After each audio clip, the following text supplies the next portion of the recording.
most agricultural products that come from Nigeria are coming from there.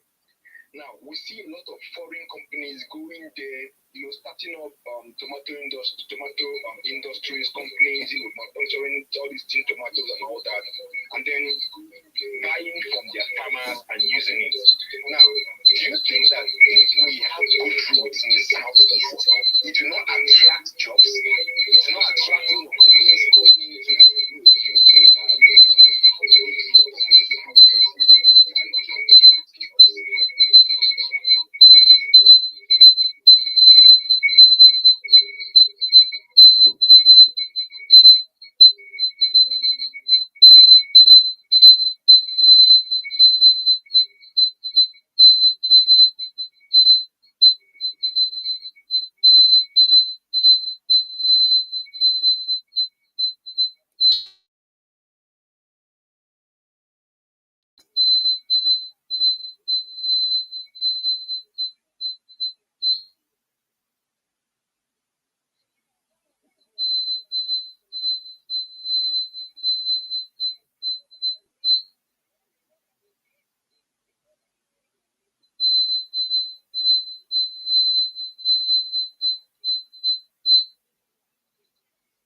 They will not.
We know how they systematically did not want to develop the East. Even when they brought out the 3 R's, was that 3 R's, if they said they implemented it on paper, did we see it come to life in Igbo land? No. So let's say Igbo land was single-handedly developed by individuals. So why didn't the system go and develop Igbo land after the war?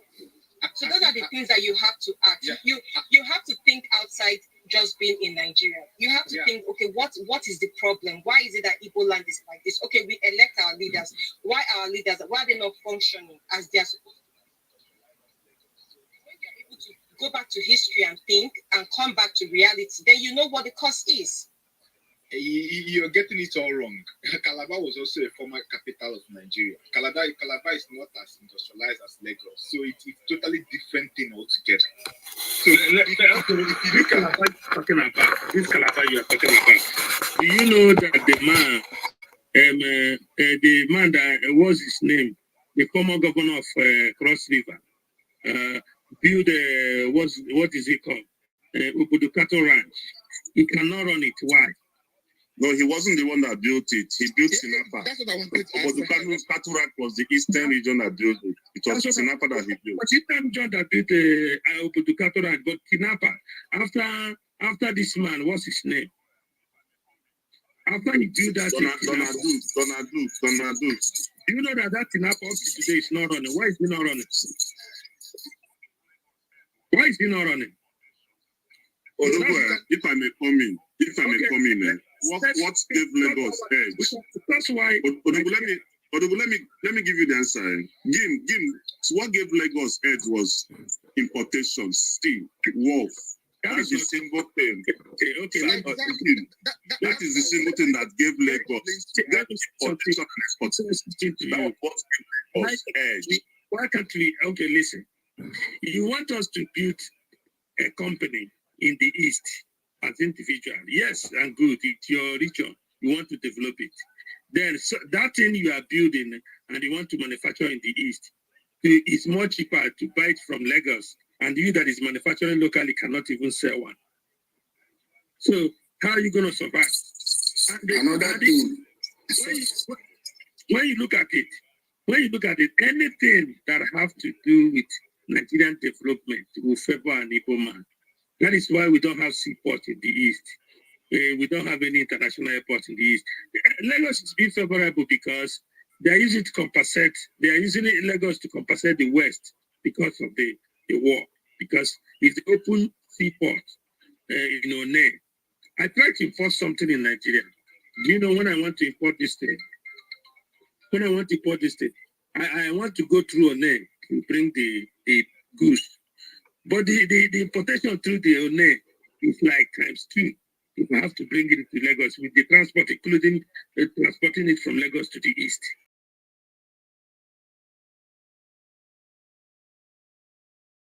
These are system they put in place for me and you to suffer. Yeah. Sorry to interject you. See, Odogu, in that particular importation of a thing, you have a point. But when we talk about system, the same system that elects a governor in Akwa Ibom that is working for the people of Akwa Ibom, the same system that elects a governor in Abia State that has been so useless since 1999. So I'm not saying that there's a places Nigeria has failed us. There's also a place that we as Easterners has failed ourselves. So Nigeria failed us, we still come home, fail ourselves, then we now turn around and blame every other person without blaming ourselves. That's just my point of departure. No. Plato, exactly what I've been trying to say. That's what I've been saying. We can, I am and right, I didn't see no matter map ways. I said this to severally. I am and no catapulta like this. Now, Tandos,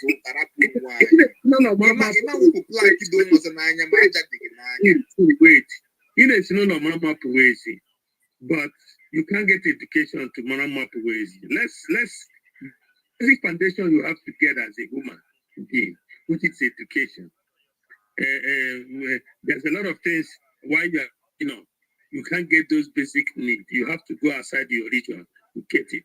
And before you can get those things and get yourself together, age is not on your side.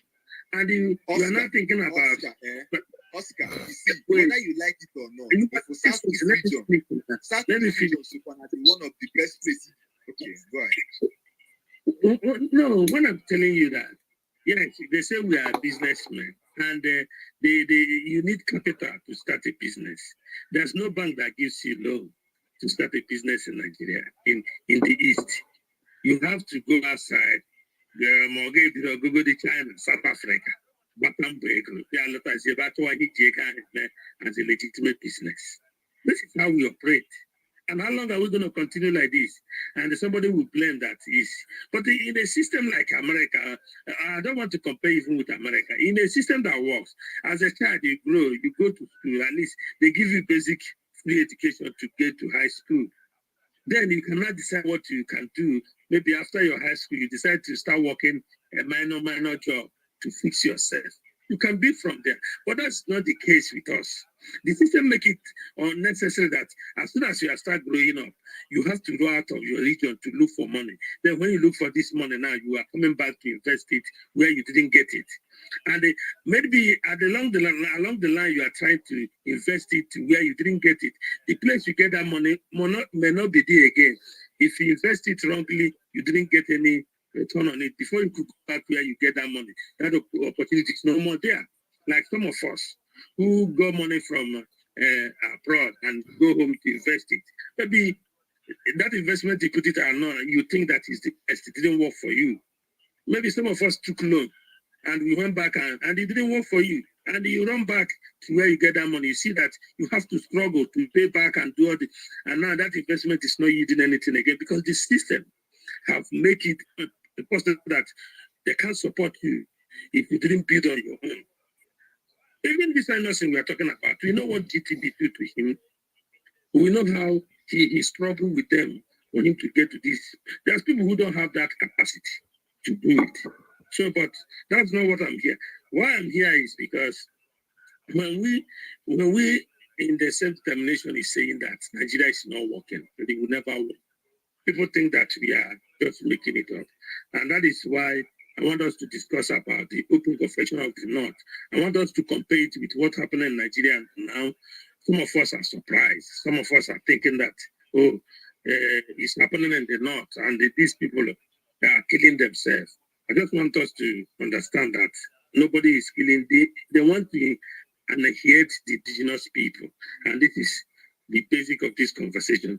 About developing our region or doing anything in our region. Maybe we'll discuss that in another topic. I want us to listen to this video.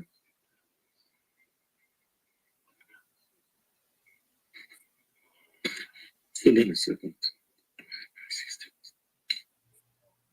It's my this is okay.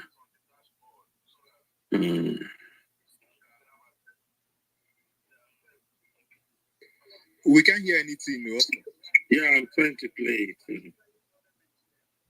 Why not post it on the dashboard so that we can have access? Yeah, I'm trying. Okay. It's not only Nigeria, the entire country, but most particularly northern Nigeria. Good evening, my Nigerians and the international community. Now, I want to address Nigerians and the international community about the current happenings in northern Nigeria. Although it is not only northern Nigeria, it's the entire country, but most particularly northern Nigeria. And I want to address the indigenous Nigerians and the Hausa people, particularly in Nigeria. We need to rise up. We need to open our eyes. The Fulanis are moving all villages, killing people, rampaging communities. They have no respect for religion. Fulani man has no respect, whether you are a Muslim or you are a Christian. I myself that is addressing you, I'm a Hausa person. These people have no regard for religion.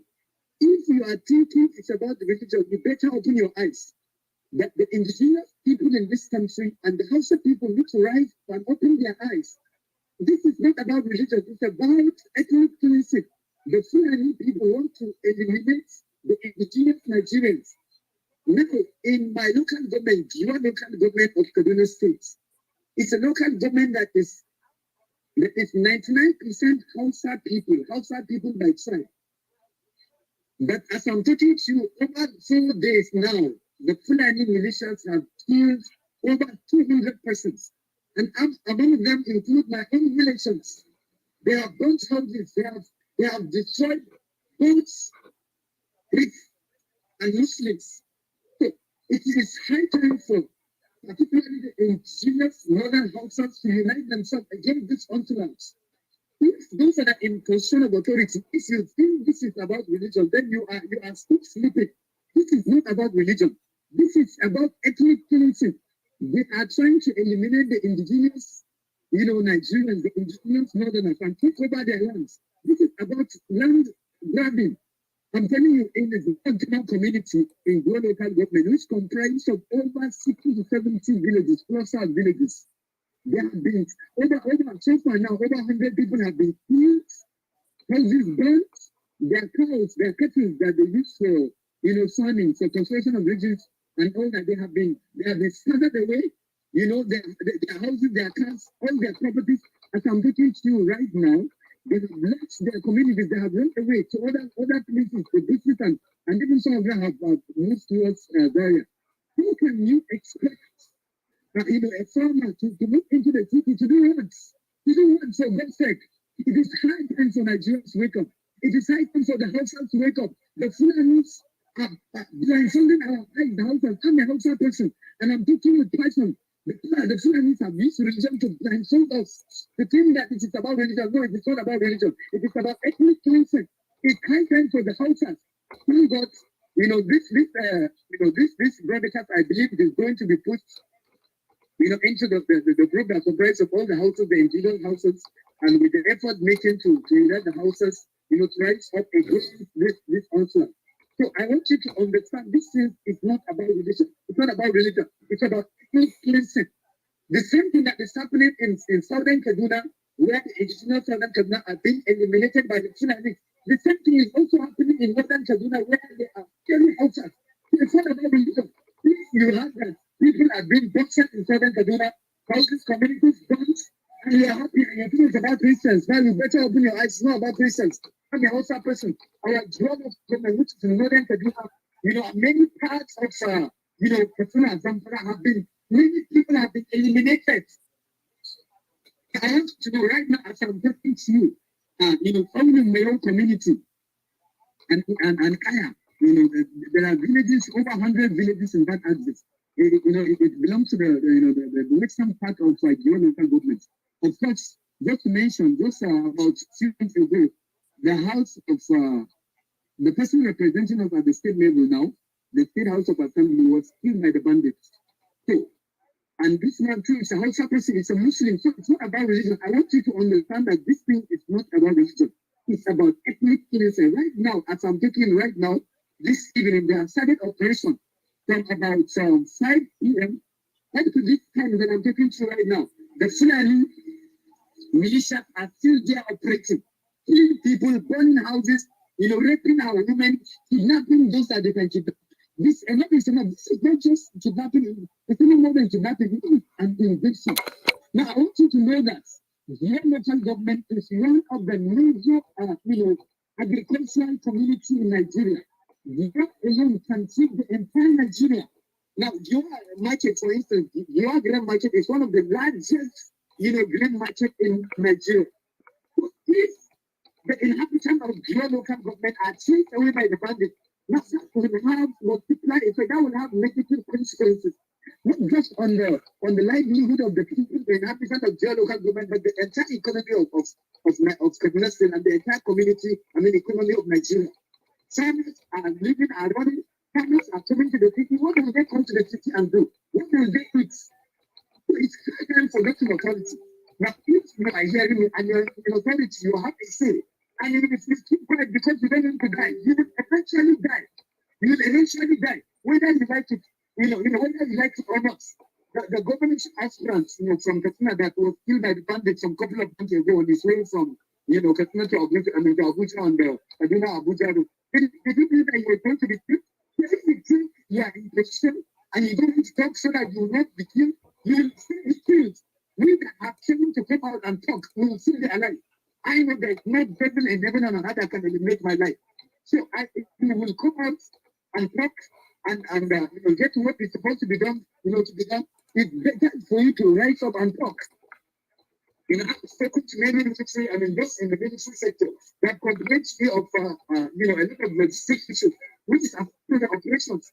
All this is not worth it. And I want to assure you that this is a conspiracy. This is a serious conspiracy. Why? Because on the 25th of March, which is on Thursday, that the kidnappers started this operation. The nation of the entire axis of the eastern part of Europe, like all of the schools. They couldn't even take for support. And at the right time, because the nation assists, so what that means? That means it's a conspiracy. You see the head of kidnappers. This resident in Zamfara has come out on social media, has claimed responsibility for hundreds of lives, that have been killed. And this has been killed. This kind of Better life country are waiting. Life in Nigeria, in northern Nigeria, particularly, especially in your local government, is becoming pro-British national church. Life is becoming uncertain. Which kind of situation is this? I am telling individuals who can speak, whose steps can be out, to rise up and speak against these people. This is people, and these people will confront everyone eventually if they keep quiet. If you think that in a city, if you think where you are is safe, and therefore you will keep quiet, and tell them the time to talk, even those in the city will not be spared. For some months ago, Zaria, which is a city, the second largest city in Kaduna State after the main, Kaduna city, has experienced a lot of, kidnappers, attempts, and others. So, in the city, you will keep right. And even if you feel you are safe, what about your relations? What about your relations that are in the villages? So let's come out and take against these people, and not just talk, but act against these people. Those that have access to President Buhari should speak to him. Those that have access to the energy should speak to him.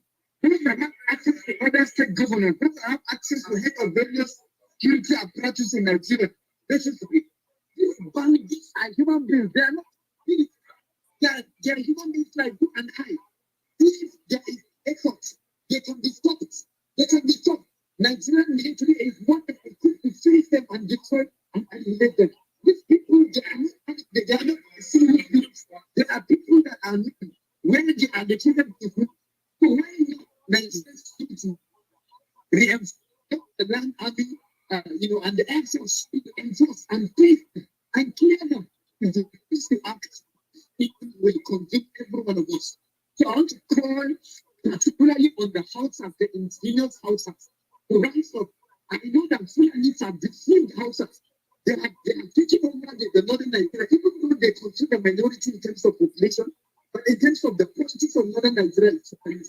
In terms of the traditional leadership of northern Nigeria, it's Fulanis. In terms of every position, every authority, Fulanis have occupied. So it's becoming difficult for the government to address this because those that should address it, they are the ones. They are the ones. They feel like it is their brethren, it is their kinsmen. Buhari is the Fulani, government of Kaduna State is Fulani, and most of the local governments are Fulani.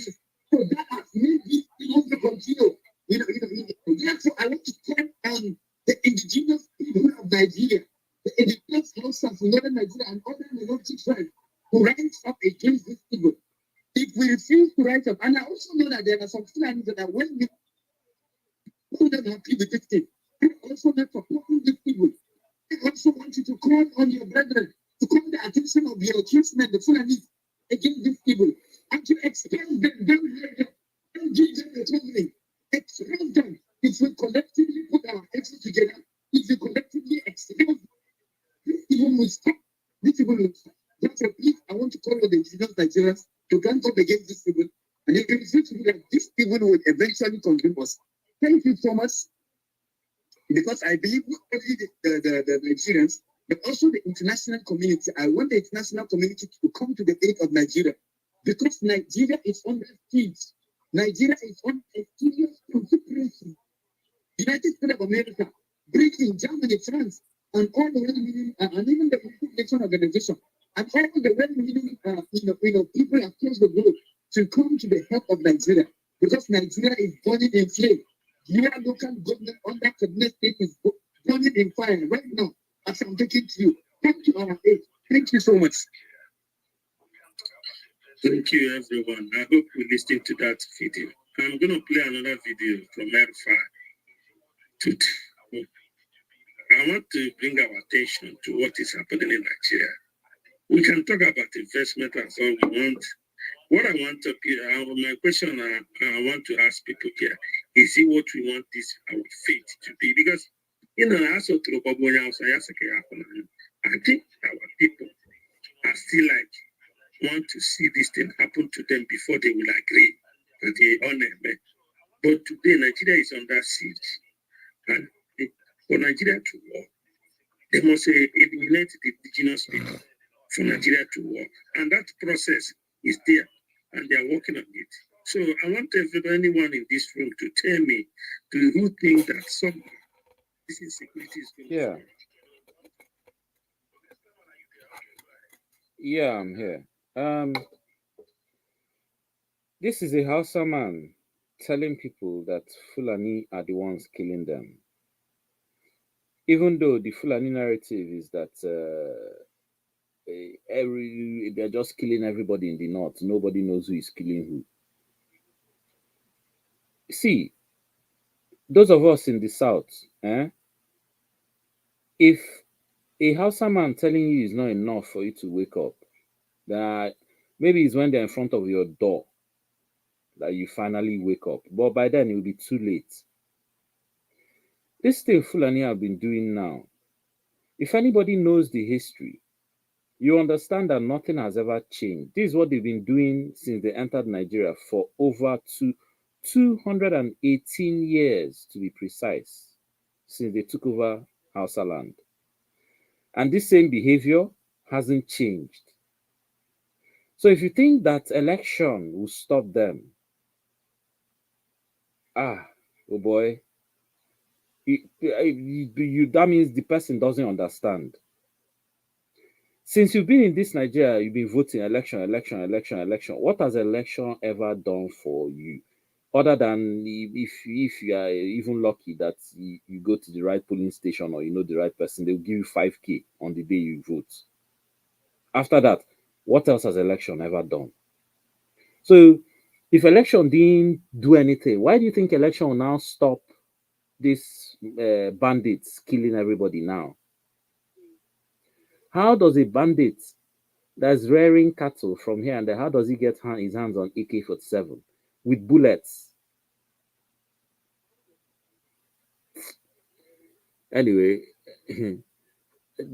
I say Ijina na nunte neso ozu ba nimala. Anybody we no one hear word. Now when the thing reach your door, your house, maybe that time you go see him, you don't even need hear him again, you go see him with your own eye. And oh sorry, by that time it'll be too late.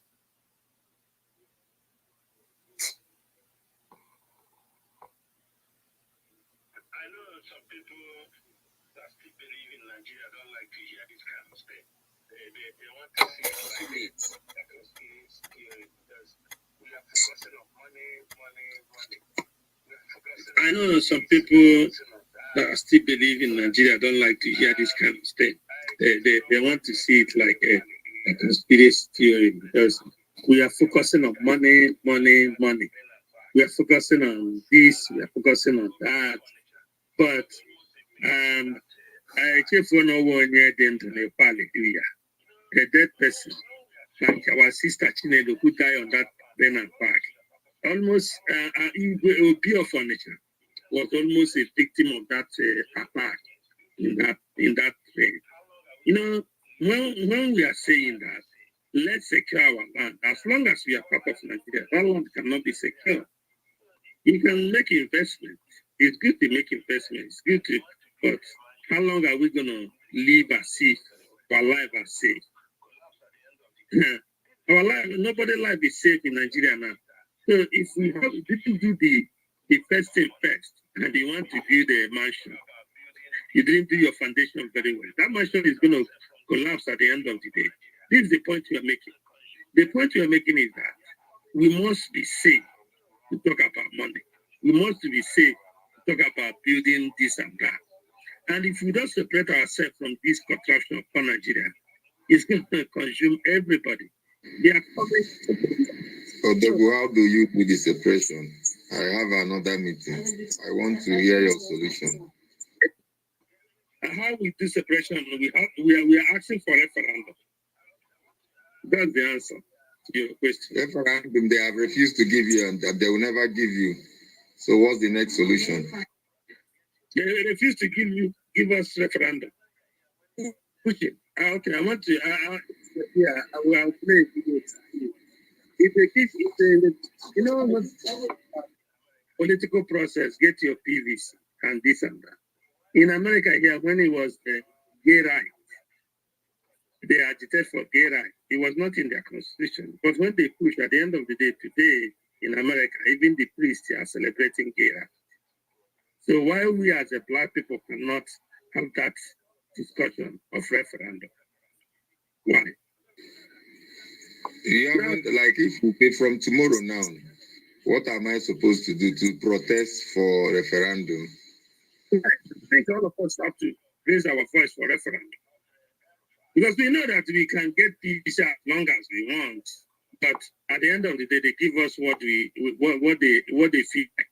But this insecurity, I want to play a video of Erofai telling you that they know where these people, they hear their conversation. And but they still tell you they can't do nothing. What? You know what? Sorry, before you play the video, you know why I wanted Odogu? I wanted to ask this question because I would have just left the group, but I said I've listened to all the things you're saying. I was looking for a viable solution. They are not giving you the referendum. We should not get our PVC. By 2023, if only 3 people come out, they will still call results. This thing that some of you, especially those of you living outside Nigeria, are propagating is just destroying the Southeast. You are not even talking about holding our own people accountable.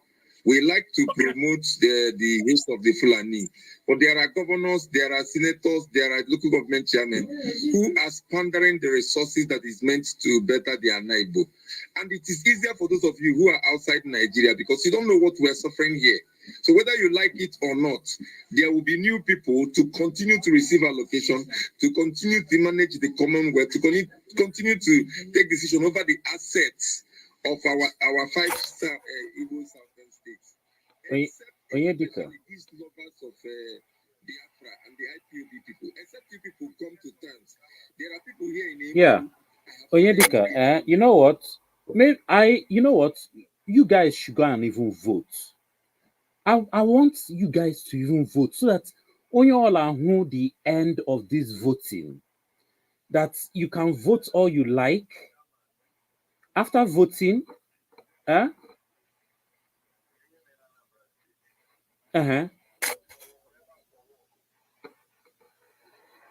okay.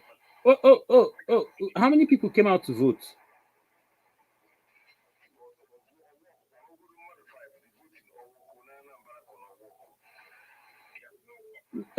Onyedika, I'm thinking maybe you don't understand the bigger situation Nigeria is in. Terrorists have invaded. All this voting you are doing is charade. Give vote to Chad. They are coming to take your land.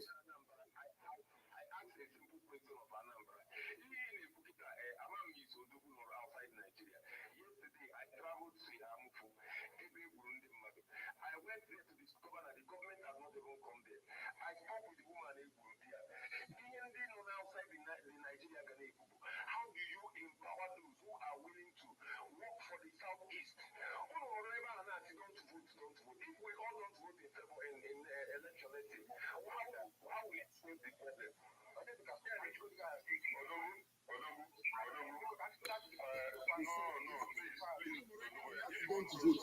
If we all don't vote in favor in election next year, how will it save the problem? Odogu. No, please, Odogu. If you want us to have all right, go ahead, boss. All right, go ahead. Thank you very much. How do you think Andrew, for example, Lagos State now? Lagos State born a state under APC. And when I control the national leader of the APC.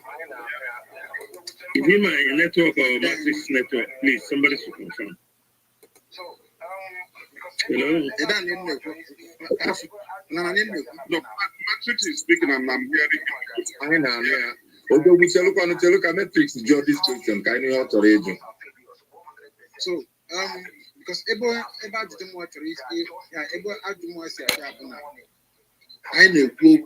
yes, I agree that now the southeastern governors are failures 100%. I agree, they are failures.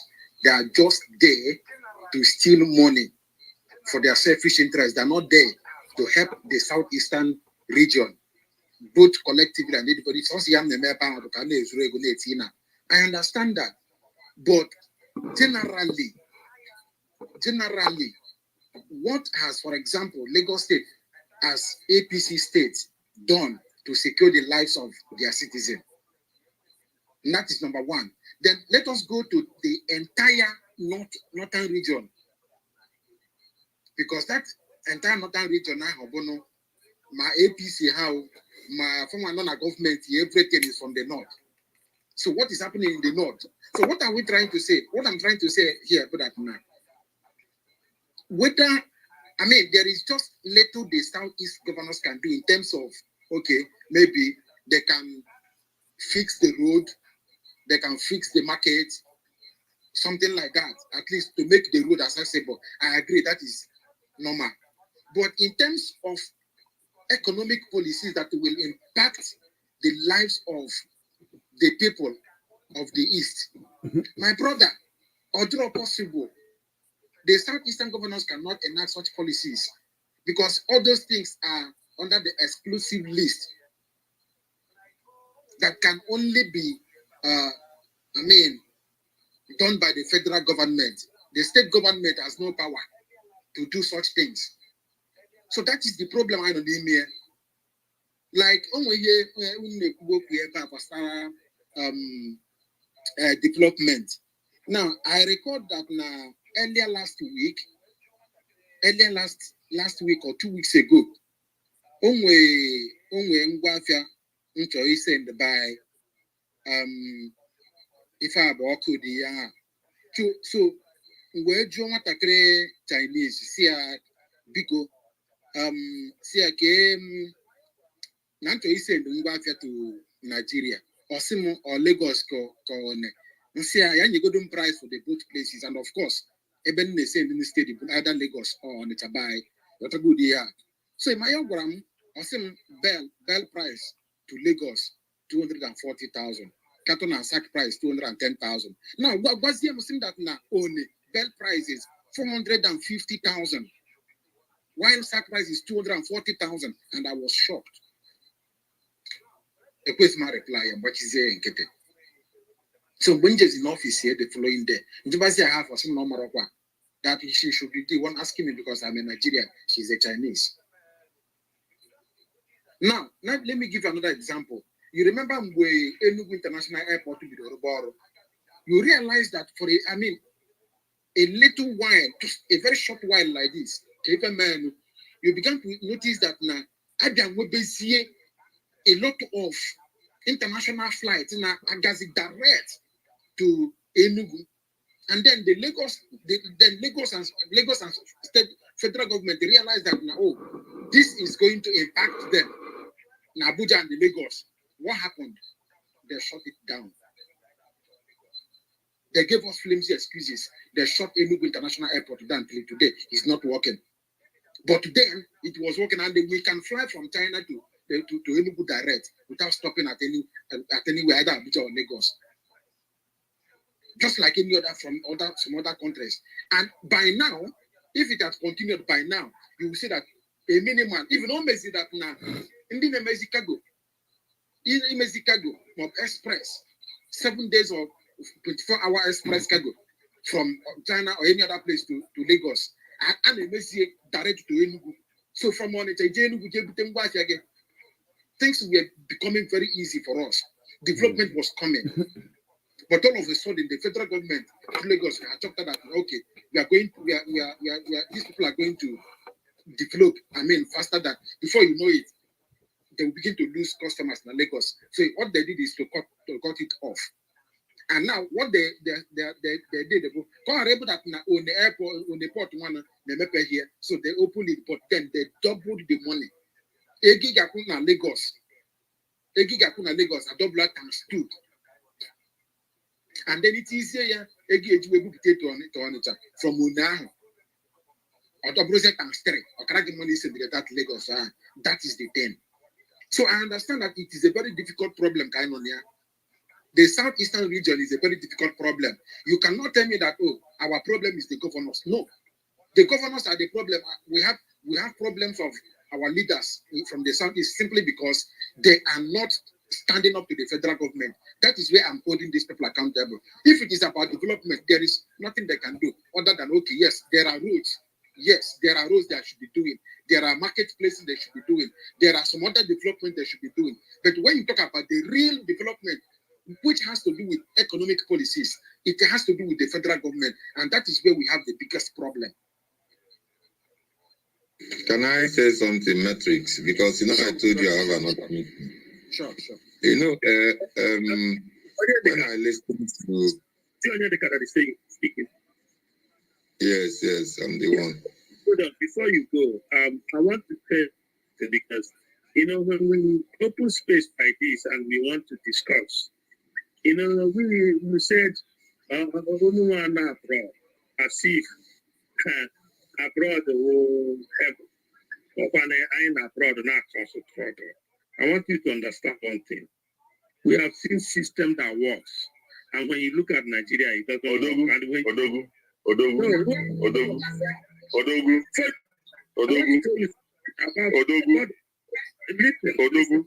Yes. No, Dogu, see, it's a conversation.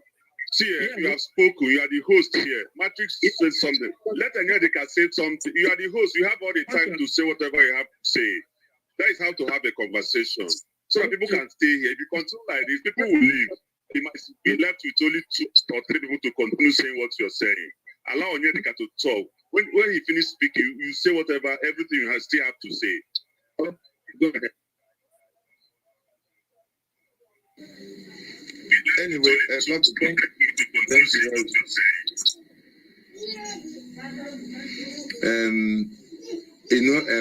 When I stumbled onto this space, and then I heard the line of the conversation, what I said to myself was just leave, because we have been, if not for any other thing, I have actively been involved in this for close to 20 years. So it's important that we understand as in we're all involved. Metrics, I don't argue without facts. I have the contact of one of the general managers of airports. I will ask questions about what you said. I can tell you this on good notes. After NSAS and some of the things that happened, we were about 6 people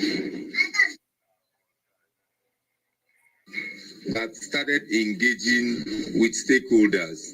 And we made a request to see the governor of Enugu State. We came to see him. We tabled our concern. His Excellency left what we brought, because we listed it, we typed it, and we handed it over to him. He left it and was pointing to Abuja to us.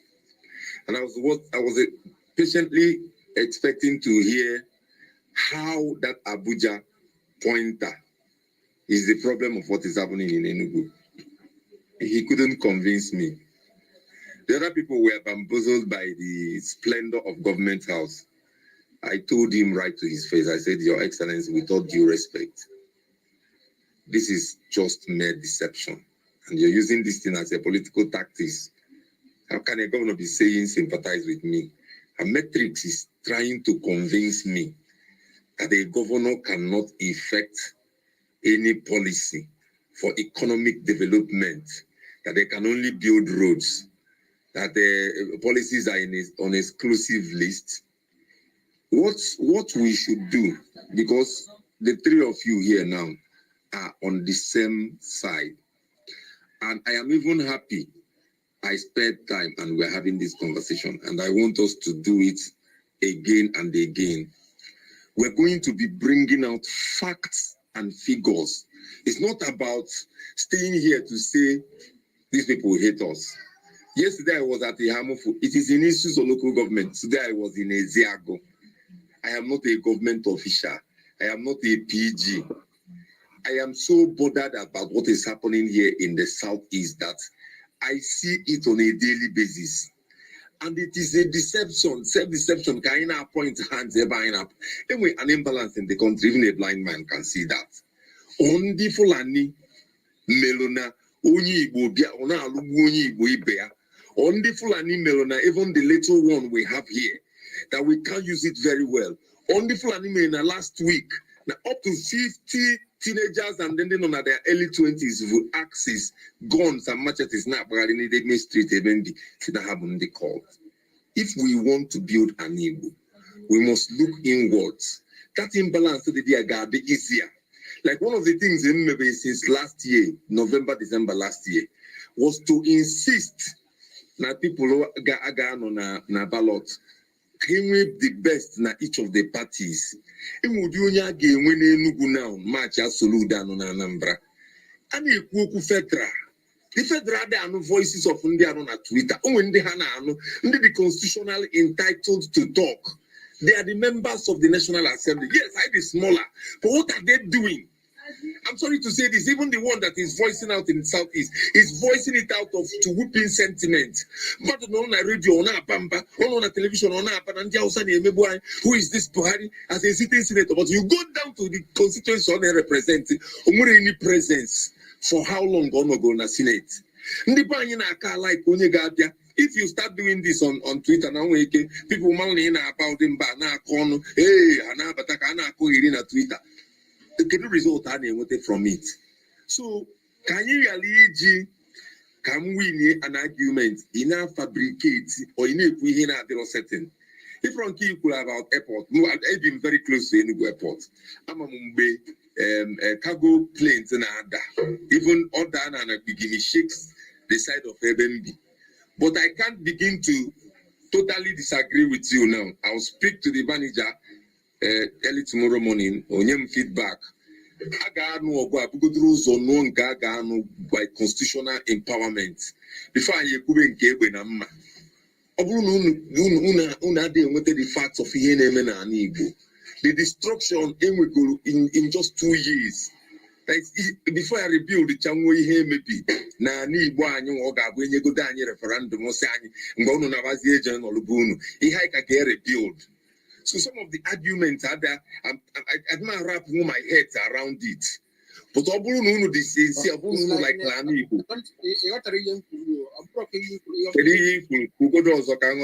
Thank you. Even by even asked him that yes. I started by saying that yes, we can all agree that our political leaders are failure in the sense that the little ones they are supposed to do, that they have the capacity to do, that they are not doing it. Overall, little one, they can do enormous. What do you have restricted from doing? Okay, now let me ask you this question, bro. Can a state governor, can a state governor reduce the price of fuel? Can a state governor reduce the price of food product in the market? Matrix, can you listen? Can a state governor reduce all those things? Can a state governor make an economic policy? The state governor can make an economic policy that will affect his state. If they reduce the prices of products in the market,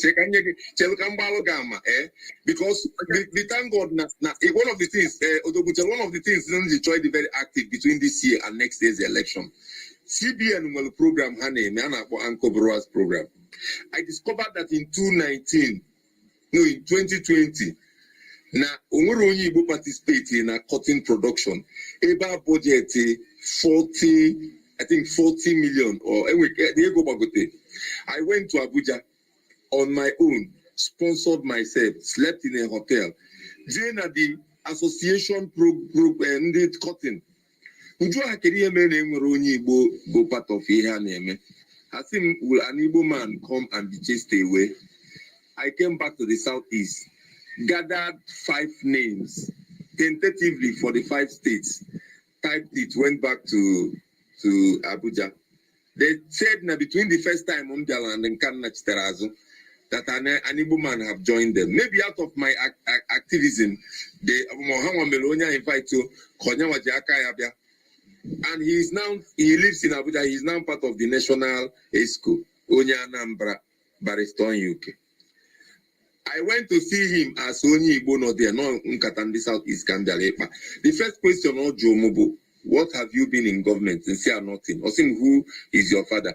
And say I won't butcher that is even already late. I also the Sakukwand. I'm not going to attack him. And Choba. To cut the long story short, Onyi Igbo Bani destroyed that. I had a very because they are allowed to didn't office of Nambata. I had a very sound argument. And they were already listening. An Igbo man sat on that in making sure at the ten at Jamuro. I overlooked him and went extra overboard. CBN put a products na Enugu, Butene boy. Mkpọgide ka gọvanọ wete the intervention ga-eme ka use both the seed 7,012 bags of fertilizer.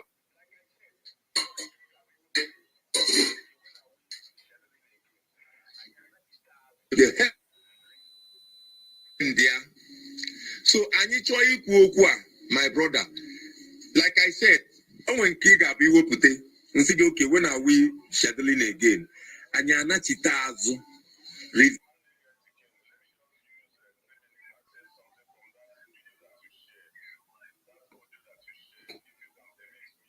Odogwu, ọ dịka onye dịka na-enwe network problem. Odogwu, ịma nne ege ntị kemgbe. Let me just use 3 minutes and say something from that video that you shared, that audio that you shared. If you can permit me, if you're hearing me, can permit me, let me make a comment. Can I go ahead? Go ahead. All right. So, ihe ahụ i share, ihe a ka m na-ekwu kemgbe ụwa. Nna bụ na-ekwu na ihe ndị a na-eme abụrụ Islamization. Ihe ha chọrọ wụ igbusi ndị mmadụ nara ha ala ha. So ihe ahụ nwoke ha kwuru na audio ahụ, ọ ihe mmụọ mara from long time ago.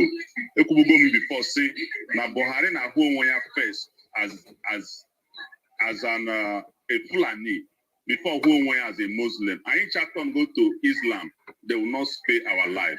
That one is a fact. Mana onwe ihe m chọrọ ikwu ebe a oke nwere one girl kwugoro ebe a sị nọọ maka ya mere ndị Igbo ji ahapụ South East apụ. Ọ bụla eziokwu.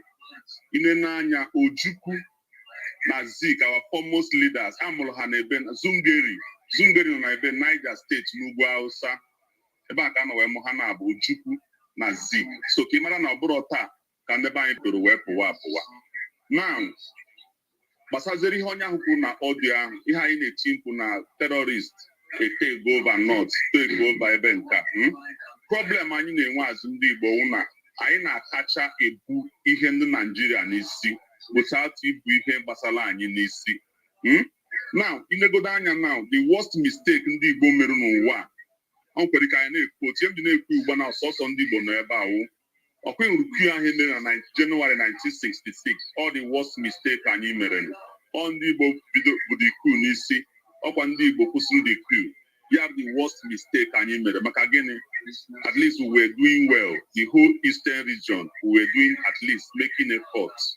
Ihe ahụ wee mee. Ka ihe o ji wee mee because na-asị na-achọrọ ime carry out ndị Fulani, ndị Muslim chọrọ igbu ndị Kani chọrọ igbu. Aga na defend the Southwest. Why not in mind our business? Today again, anyị ebugoli ya n'isi na terrorists na-egbu indigenous people. Ọ bụ eziokwu. Ị ga na Borno, my wife was born in Borno. How are indigenous people there? Those foreigners na-abịa na-egbusi ha, nke ahụ bụ eziokwu. Ha nwere enough Christians there, nke ahụ bụ eziokwu. Indigenous people, ndị Hausa ma other tribes na-abụrụ the Hausa selves, nke ahụ bụ eziokwu. Those foreigners, Fulanis and other people na-abata be ha, na-egbu ha, na-anara ha ala ha. But anyị kwesịrị ịfọkọs n'onwe anyị kemgbe hapụ ịdị na-eti mkpu ihe na-eme na be ha. Anyị kwesịrị na-eti mkpu ihe na-eme na ala Igbo. Number one. Now, before the war, ndị Igbo ji amị, mana ka ihe na-eme na onye Igbo chi ịba ịjoin na amị, asị ya na onye Igbo ide asị ya na onwetoro A, na onwetoro Z, na onwetoro nke a, hapụ itinye na amị. But ị gaa n'ugwu Hausa, ha kwuo ogene si ndị be ha baa na amị, na amị abụrụ English na ọ bụ gịnị na ọ wee nụ ọgụ. After the war, ha ekporo ndị be ha wujuo na amị maka gịnị oge ọ na-anyị n'aka anya sị mba. Odogo ọ bụla iwere mmadụ n'ala Igbo kpọọ ndị ahụ, the most difficult place mmadụ inweta university education admission wụ n'ala Igbo. Ị gaa na university nọ n'ala Igbo nke ndị Igbo BC everything before ha enye gị admission, ị ga-enye ire ala ka ndị na-eme ya ndị Igbo. So ka ihe m na-ekwu na eziokwu na Nigeria nwere nsogbu, mana ka anyị na-ewegodo nsogbu anyị anya, anyị ịpụta mmadụ na-ewe oke anyị sị na ndị ofe mmanụ na-atụ ụjọ, mana ha ebugoro ụzọ wepụtara ụwa ha moto ekpon na-echekwa ebe ha. Gọvanọs ha na-egote moto ebunye ha. Ndị Igbo nke anyị nwetara onwere nke anyị nwetara, anyị ka nọ ebe a na-eti mkpu na ndị terọrist ha batago n'ugwu Hausa, ha na-egbusisi ndị ugwu Hausa, na ha na-aga ebe nke anyị nwa ka ihe anyị na-eme onwere ihe anyị na-eme. Every time anyị nwa bụ the defenders of Nigeria. but we cannot defend ourselves. All problem with our so either check him now or be the road today. Okay, Ahmed Bello has sent Nibaha to military training in the UK. Nibaha had no English. I return on Haland on Lagos, a decorate her with new rank. As someone had go sand horse training well lotta. But only Ibo Bucha will be fee banami, only Ibo no in charge you, only Ibo. So now you want to run call. So because of getting and you want a collective plan, no collective vision. So I'm just saying that I am having the bonidru a mota here from Indios or to has a chekobo and a chekobo. Now, even economic policy or matrix broker and economic policy. My brother, I done a farming. Over the federal government to the West stop or Ndibo, Governor Ndibo, he may invest in farming. He may invest in farming. I go no cassava. Okay, butu ego na village na your state or your state and let go palm oil today. Na galalono carry crude oil. Ke governor and Ndibo na he may invest na palm oil. Ke anenye farmers improve seedling.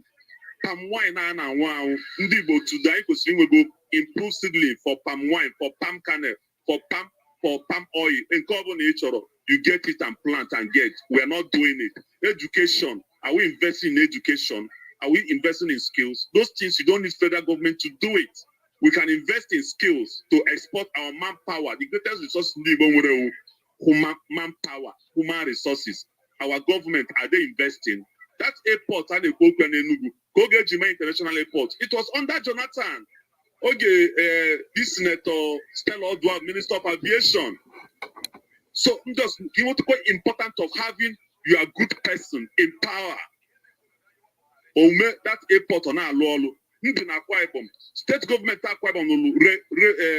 second runway. Enugu state government could not do how much is runway? About 10 billion naira. Kendi Boga Gayawa Buhari, Kadarora in second railway because runway, because of getting the governor in Enugu state did not see the vision. Chepona, Otinego there. People that are coming to that airport will lodge in Enugu. They will lodge in the hotels. They will use taxi. It will expand the economic development of Enugu state. No, he did not do. Until that place collapsed, flight was not coming again. Until they had to go and beg Buhari to come and put money, federal government to come and do.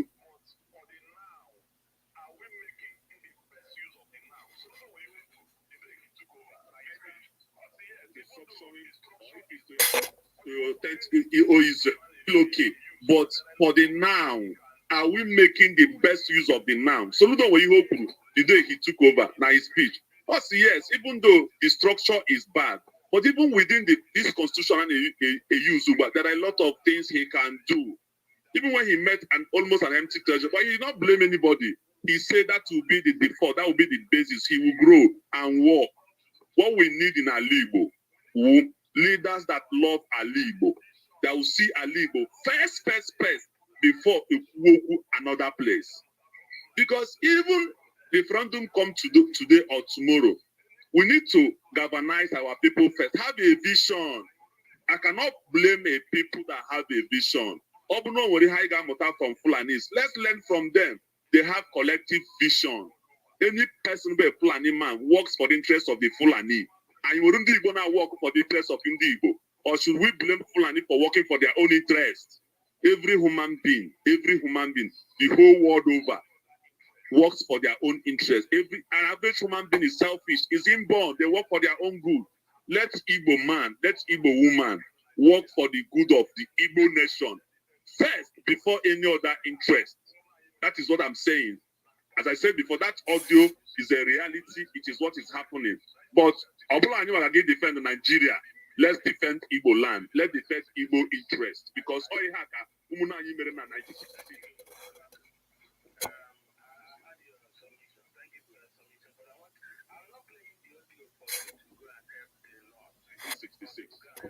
Are you? Okay, thank you, Plato. I had your submission. Thank you for your submission. But I'm not playing the audio for you to go and help the North or to go and help Hausa people. I'm playing it for us to hear and know our faith. Because look, this is the North we are talking about. I want to show us something. You know, when we talk about our security. If you come to Nigeria as it stands today, the DSS, Yusuf Binti, is from the north. You come to the military, what's his name? The army, Farouk Yaya, is from the north. Navy, Awal Gambia, is from the north. Police, Osman Akali, from the north. EFCC, Abu Sadi Babawa, from the north.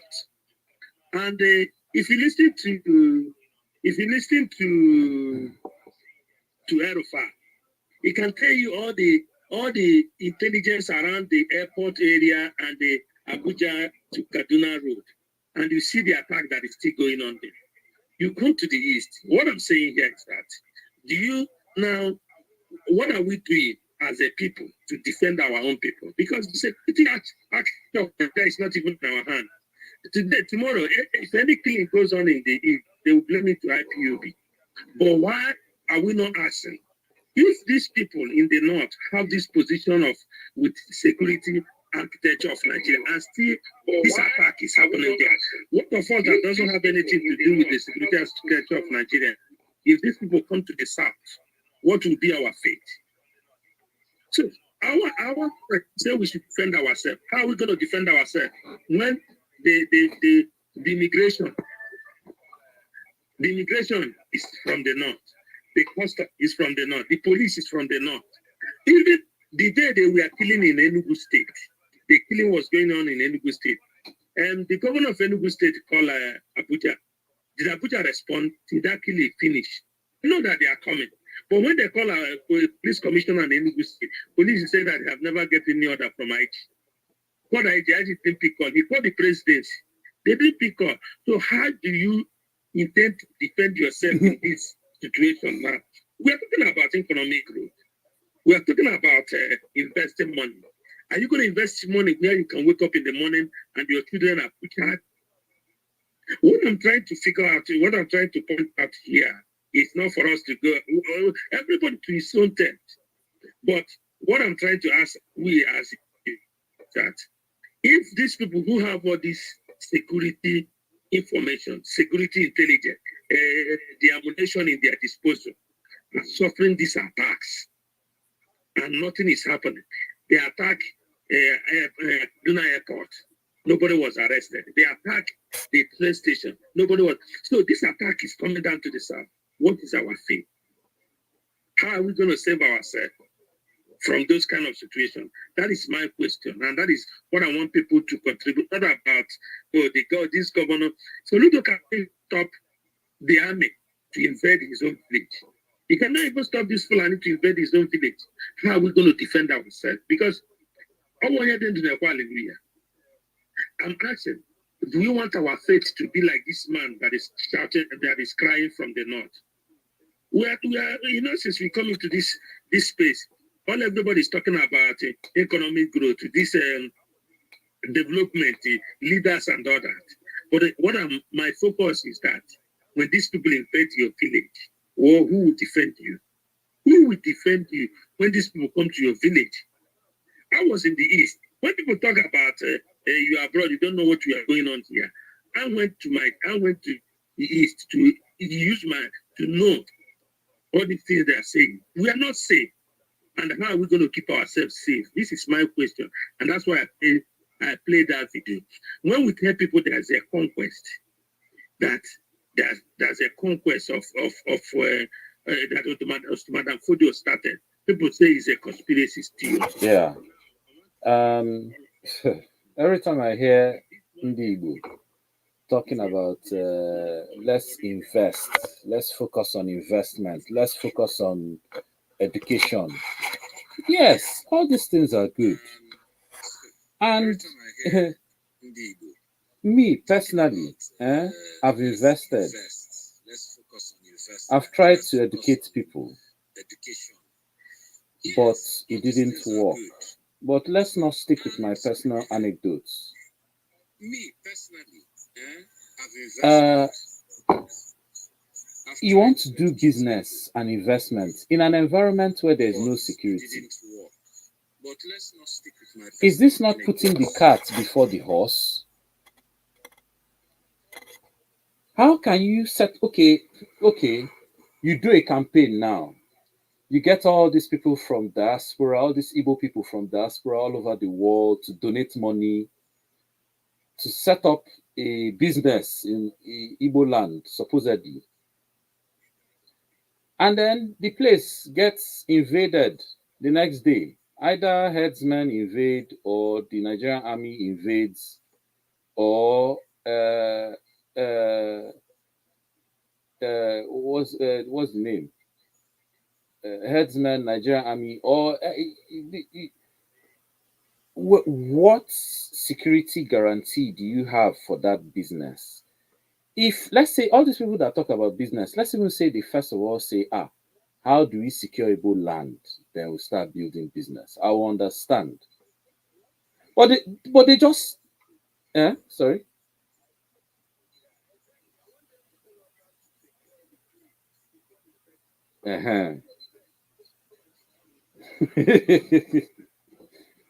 And to be honest, okay, start calling for investment now, because any Igbo man that knows what's really going on, that has money to invest, but knows that there is no security for his money. Okay, wait now, see if you bring money.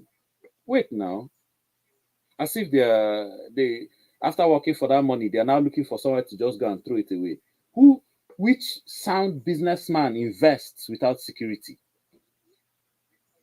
There's even, if you do stocks, there's even an aspect they call securities. You just want to carry money to go and invest, start building school. There's a war going on around you. You want to be building school and business. Instead of focusing on, first of all, secure this land so that we can now successfully do business.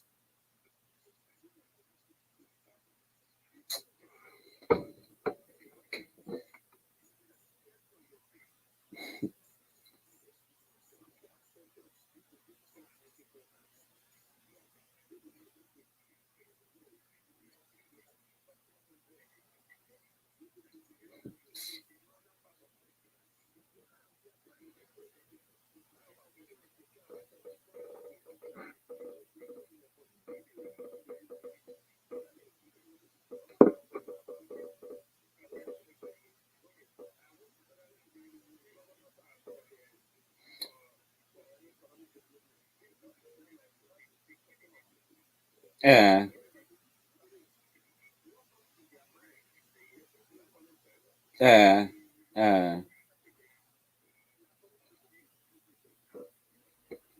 This discussion of security, because whenever war comes in their mind, they think you are calling for war. Whenever security, you are calling for people to take arms.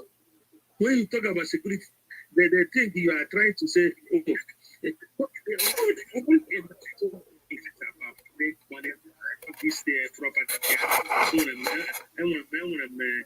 motor pass and navy. You know, they are your people.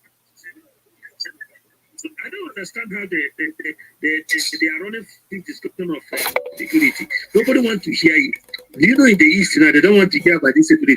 But we are telling them, Kinelo that was killed, do you know that the Obi of Onitsha are supposed to be in that train? Do you know that this girl they killed was about to leave Nigeria in 4 days, traveling abroad to continue his this thing? But he died. And we are saying, oh, people are crying in the north that they are in there. And the people that are killing them are this Fulani that is in court. So are we separating ourselves so that they will not kill us the way they are killing people in the north? Well, yeah. I mean, the thing don't tire me. Sometimes I have to ask myself, how do our people even reason? You know, everybody thinks that by not talking about war or this, what's coming, that it won't come. Yes, nobody wants them. But there are some people that's what they want. For anybody looking for evidence, there are places in Kaduna and in Benue and in Plateau that they've chased the people away from there and they've renamed the place. and Niger State. And for anybody that knows the history, when they tell you these people came from Futajalon, nobody ever asks, okay, but waiting and find come Sokoto. They and then nobody also asks, okay, when you hear that they say they will dip their Quran in the ocean, in the Atlantic, people don't understand what they mean by that thing. The reason why they're in Sokoto and the reason why they want to dip that Quran in the Atlantic is because from that Futajalon is at they want to conquer that whole Niger River.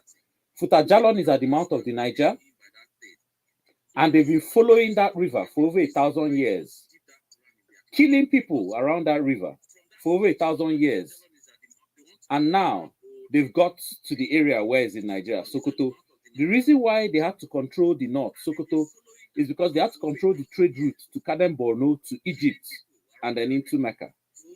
That's why they have to control Sokoto first. Otherwise, the plan is that they will control the whole river. That's why they've already said it, that they are going to dip their Quran there. This one is not as if, yes, our leaders, our Igbo governors, yes, they are a problem. Everybody knows that one. But they are, compared to the main issue, when their time comes, it will come. How many governors do we have after all? How many? Five Southeast governors. How many police then get around them?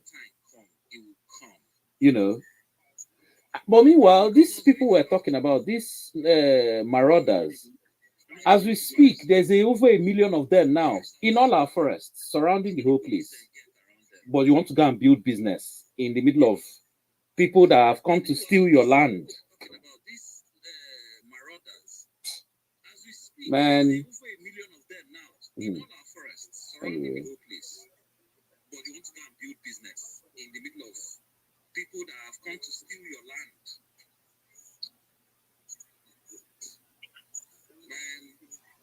Yeah, I can hear you.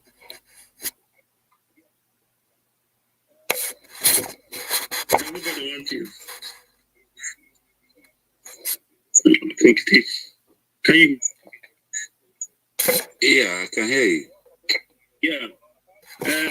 As much as everybody wants to invest in the East, they want everybody to come back to invest. What I'm asking is a simple question. What happened to you? How do you secure your investment if these people show up on your doorstep? How are you going to protect yourself when you are not your security? That's the question I'm asking. You come from I have $2 million right now. I want to invest in the East, but please, how can you secure my investment? That's my question. After opening this part, I have $2 million right now. I want to invest in the East, but please, how can you secure my investment? That's my question. Yeah. So this man went and opened a farm in Ibadan, and they went to the Philippines went with their cattle to eat the crops in the farm. The man again went back to ask, why do they killed him? Is it the kind of investment they want us to invest? Plat, are you there? Odogu, see, I had a network problem. I just came back now, but there's something I want to say. What you're saying, they are valid. But see, the governor of Bauchi State, Senator Bala Mohammed, said on national TV that the herdsmen they're entitled to carry AK-47 to defend their cattle. Do I have problem with that? No. But I have problem with my own governor not speaking in the same language. My brother, everybody has one life. So if Senator Bala Mohammed can say that his brothers can carry AK-47, what stops one minute, but no, they will keep quiet. That is my problem. Let our own people speak in the same language. If you want to fall, let it fall. One minute, but when have Nigerian politicians ever spoken up for the people? Ordinary palliative, they couldn't even share. Let the governor speak. Don't tell me that we have only 5 governors. It's not See, ndị Fulani ndị Fulani nwere agenda Bala Mohammed well Anom no be the governor as far as I'm concerned, they've had over 6 years to speak in our interest, and all the time they work against our interests. So as far as I'm concerned, they no longer represent a representative authority to me. Besides,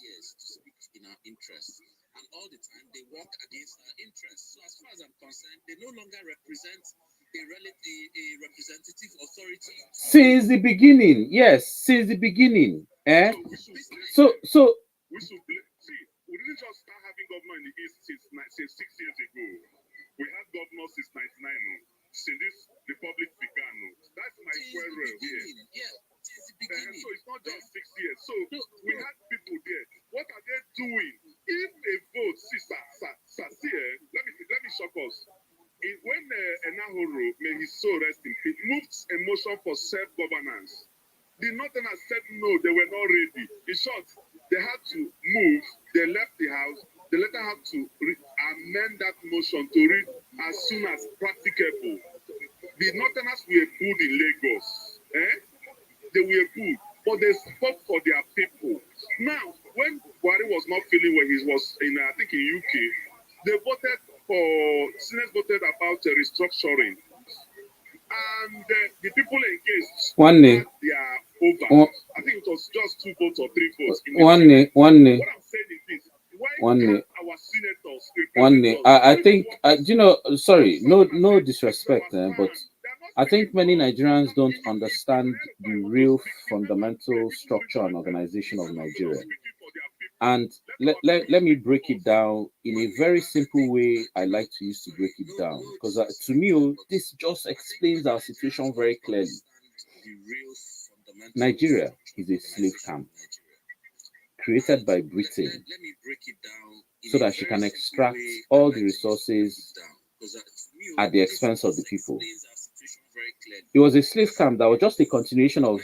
Remember, as soon as they entered, as soon as the Westerners ended slavery in 1865, immediately after they started colonization.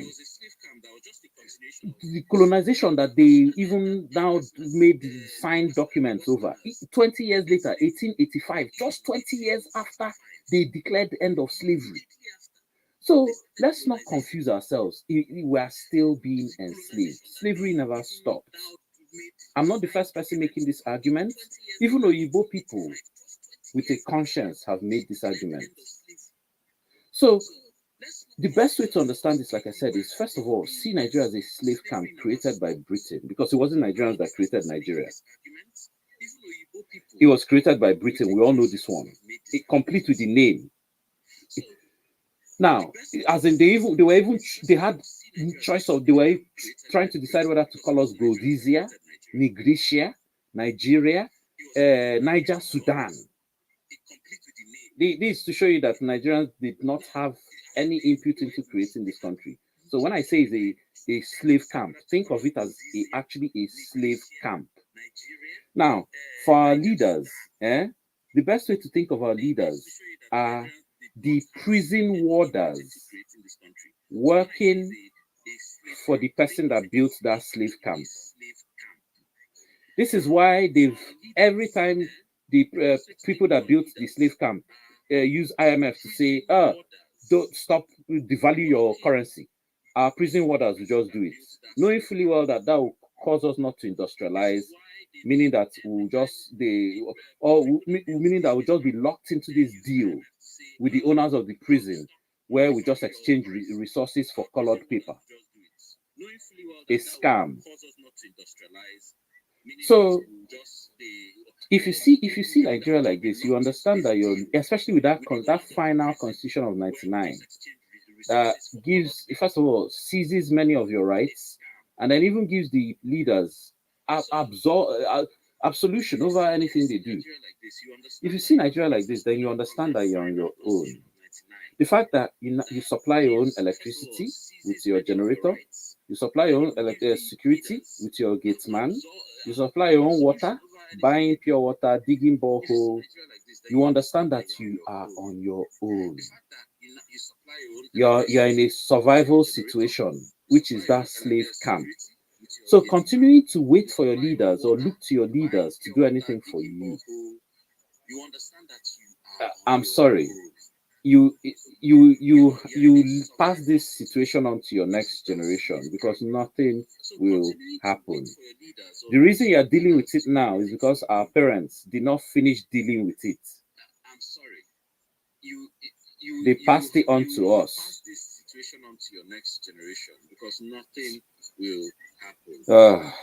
I don't know whether it's this connection, but I can't see him again. They passed it on to us.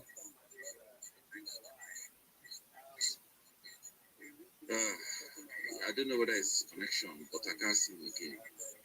Okay. I think Plato have left the room, and welcome, my brother. It's been a while.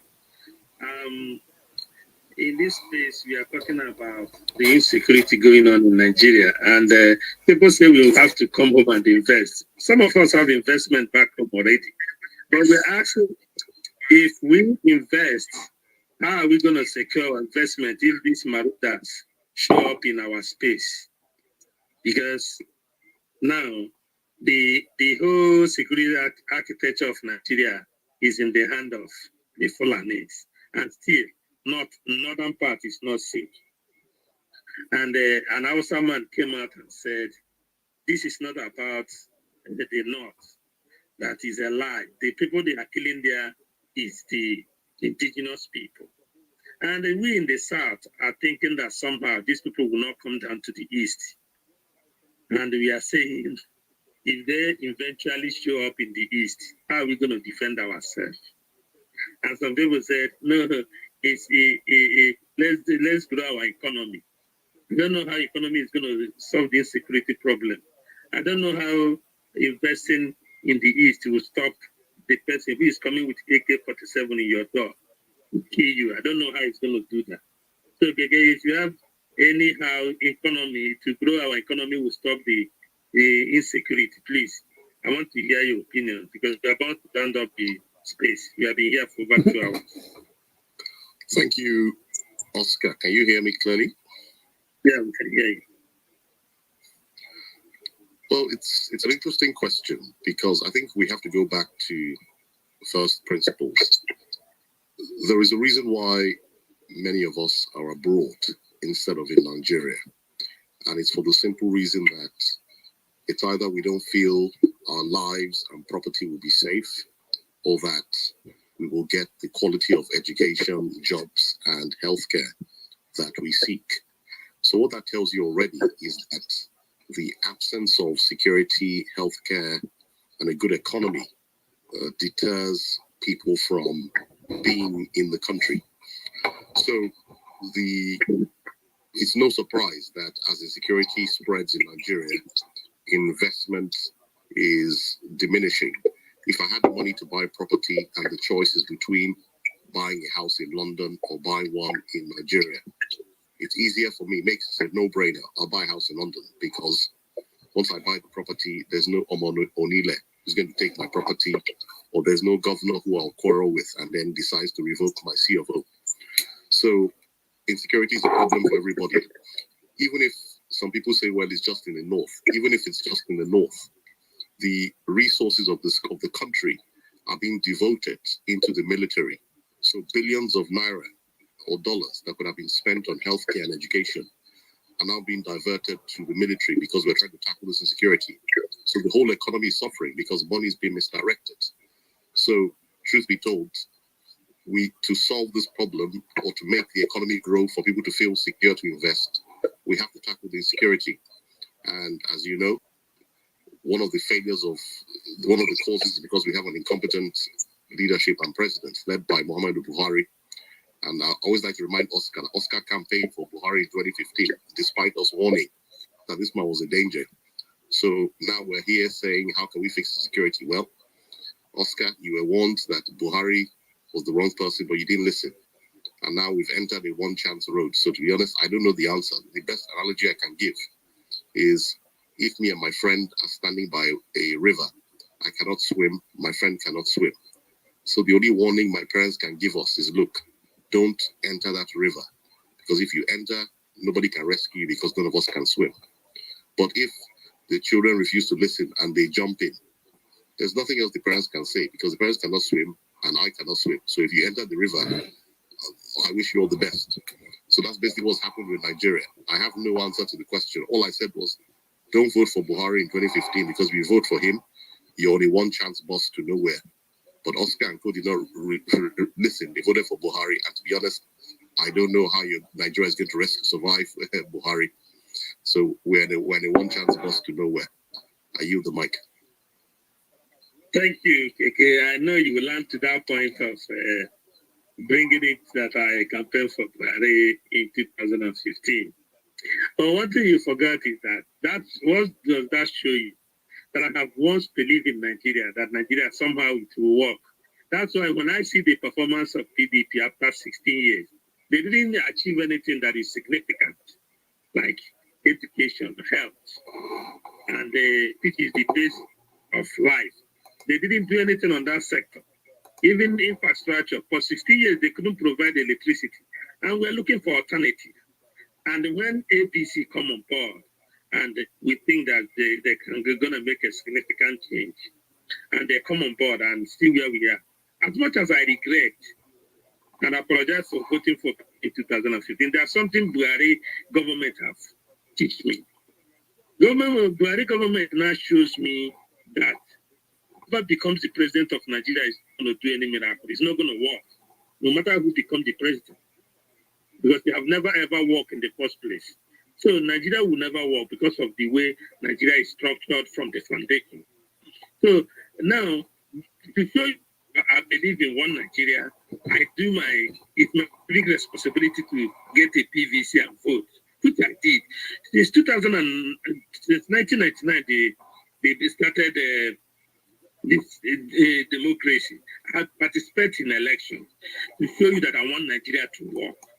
But we are coming to power now. Open my eyes to see that leadership have not been the problem of Nigeria. When you talk about leader, people like Michael or Barasamon Pape, even at the worst, even Abacha, all those people, they do significant improvement. But you find out that Nigeria will not work because of this security issue, because there's some segment of the nation that set out for conquest. What they want is to conquer and dominate the land. And as long as those people are still part of the nation, Nigeria will not work because they will not give you that space to be free and operate. It's like bringing Afghanistan and Germany as one country. It's not going to work. That is why we are where we are. So why am I... Odogu. Don't interject. Okay. Don't interject. If you want to say, I will allow you to speak. But right now, everybody can see, you can't bring Germany and Afghanistan together as a country. It's not going to work. But we are facing a very dangerous threat because this insecurity, the people that are causing it, and the people in government, we have found out that the terrorists we are talking about are in government. And now, we are in the south or in the east are saying, oh, they are killing themselves in the north. But we have come to find out that the people they are killing in the north are not even the Fulanis. They are killing the indigenous people in the north. And after they finish the indigenous people in the north, coming down to middle belt, the next people, south and the east. And how are we going to secure ourselves when these people show up in our space? And that's why we are saying, can we separate ourselves from these people before they get to us to destroy us? So when you say we vote is everybody right to vote. You can vote, and next election you vote out if it's in a sin society. But Nigeria is not a sin society because it's a creation of Britain. And Britain wants it to be like that so that at the end of the day, they will be getting oil and gas for free. So when people said, come and invest, I don't know where you're going to invest. And when people, I've seen so many people bring their money back to Nigeria to invest. At the end of the day, they die at the end of the day without even recovering from their investment. So I want somebody to tell me, and that is why we are looking at this insecurity is not going to stop anytime soon. Because the people who is in charge and the workplace that are being developed by insecurity. So how about you that doesn't have anybody to secure you? How are you gonna do when these people come to your space? And when we talk about this, the people don't like we're thinking that we're calling for war. People that are killing today, 10 years back, people that are dying today because of this, 10 years back, they believe that Nigeria is going to get better. 10 years back, most people think that Nigeria will be better. But have we gotten better? 15 years back, somebody that is 45 years now is 30 years old, 15 years back. Or everybody thinks Nigeria will get better, but you have never gotten better. So if you have not gotten better, are we still going to continue doing the same thing and still expecting the same result? This is the simple question I want people to answer me. Okay. Gege, thank you. No, it's always a pleasure sharing a space with you. Odogu, thank you too. Let me say something here. When people come and they say that the PDP for 16 years didn't do anything, and that was why they did this, it's just like saying, no, someone has been using cane to beat me, and because he's a bad person, and now go to someone that's using gas fire to burn my skin because that person will be better. To be honest, my brother, it is difficult for me to even trust your judgment. Anybody that voted and campaigned for Buhari in 2015, difficult for me to trust the person's judgment going forward. Let me say something. Before now, I had said that it was during Jonathan that Enugu became an international airport. It was during Jonathan. Stella Odua was the Minister of Aviation. For the first time, the Southeast was opened up to international transports. Southeast for the first time. For the first time since the end of the Civil War, an Igbo man became the chief of army staff. So many people were not happy. Part of the reason why they came against Jonathan. But people like Udogu did not know about Fulani agenda then. He didn't know that Nigeria was a slave camp then. He didn't know that Buhari was coming as a revenge because he felt that Jonathan was trying to rebuild the country. The same Buhari that took away Kweme because took away the Shagari so that to stop an Kweme from becoming a president. Now, if you are talking about investment, I have said before, this security you raised, the killing in the north is a fact. Have indigenous people come together to carry out arms, reprisal against the people that are attacking them? I'm yet to see it in a larger form. I'm yet to see it in a larger form. People investing, at times they die. It happens even in America. Somebody can invest and die. Is it the right thing? No, it is wrong. Very, very wrong. But how much did we invest in Nigeria in the last 16 years before prior to 2015? At least Southeast was calm. There was no insecurity. The level that we have today. How much investment did you bring into the Southeast before 2015? So please, if somebody come and say they didn't do this in education, they didn't do that, sir, it's not okay. As a person, if I make mistake, I come out and apologize for it. I don't put bets. There is no reason for a sane person. People from the north, I can forgive them for feeling that a Sultana was ruling, that they needed their brother to rule. I can forgive. But see, anybody from south that voted for a Buhari, an extremist, to rule Nigeria. So your judgment dependent on, because Buhari has failed, it means that no president can make Nigeria to work. That is your judgment. My brother, your judgment has a wrong foundation. Is the structure of Nigeria good? No, it is not good. Nigeria needs to be restructured or everybody go home. That is the option that is left for Nigeria. But ahead of that, my only point of the part, as I said before, is that the little things people down here in the Southeast are supposed to do, they are not doing it. And so you will need to hold them in their process. From there, we still hold Abuja because Abuja has failed us. The people in our community has failed us. Even the minimum one, So, for the fact that can I? Yeah. Sorry. I think, to be honest, Plato, you're just responding for responding sake. There are many people that didn't vote for Buhari in 2015. I'm one of them. In fact, I campaigned vigorously against Buhari. And there are many people that voted for Buhari as well and have now seen the light. Maybe Buhari was necessary for people to see the light. To use the fact that someone made a mistake in the past and now cast some sort of blanket judgment that based on the past, that person can never make the right judgment again in the future. I'm sorry, that's just wrong. And then two, you said people make investment all the time and they die, even in the United States. This is why I said, nah. Yeah, now it just sounds like you're just responding for responding sake, just to say something. Look, I said earlier, I have $2 million. Convince me why I should invest in Nigeria. Or if you convince me why I should invest in Igbo land right now.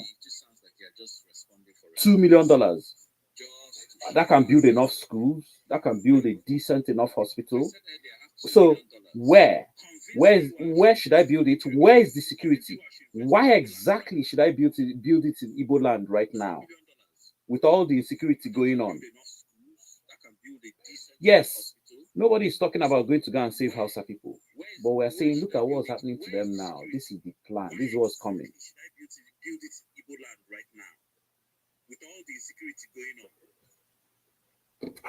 Yes, nobody is talking about going to go and save Hausa people. But we're saying, look at what's happening to them now. This is the plan. This is what's coming.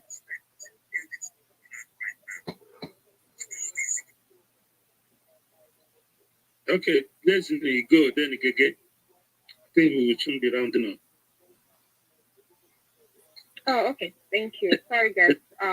We were hosting a room for Chinelo, the doctor that died in the train. So I think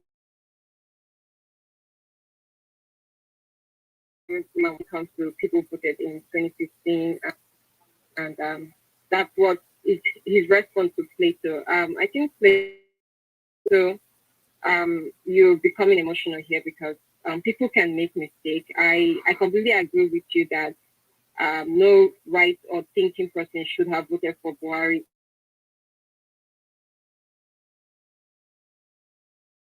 I was against of the things that I've heard that he did while he was head of state in '84, I guess, and his role he played during the Biafra War. So for people to come out and campaign for him, especially people from our place campaign for him in 2016, it beats my imagination. But everyone makes mistakes, and the most important thing is that you're able to know that mistake that you have made and try to correct it. So I think Odogo has every right to correct his mistake and actually stand for truth. So I haven't been in most of the conversations that you guys had because I was in another room that we were having for Chinelo. So I think I'll just rest it for now and just listen to what other people have to say. Thank you. Thank you, my sister. And Gege, you can go now.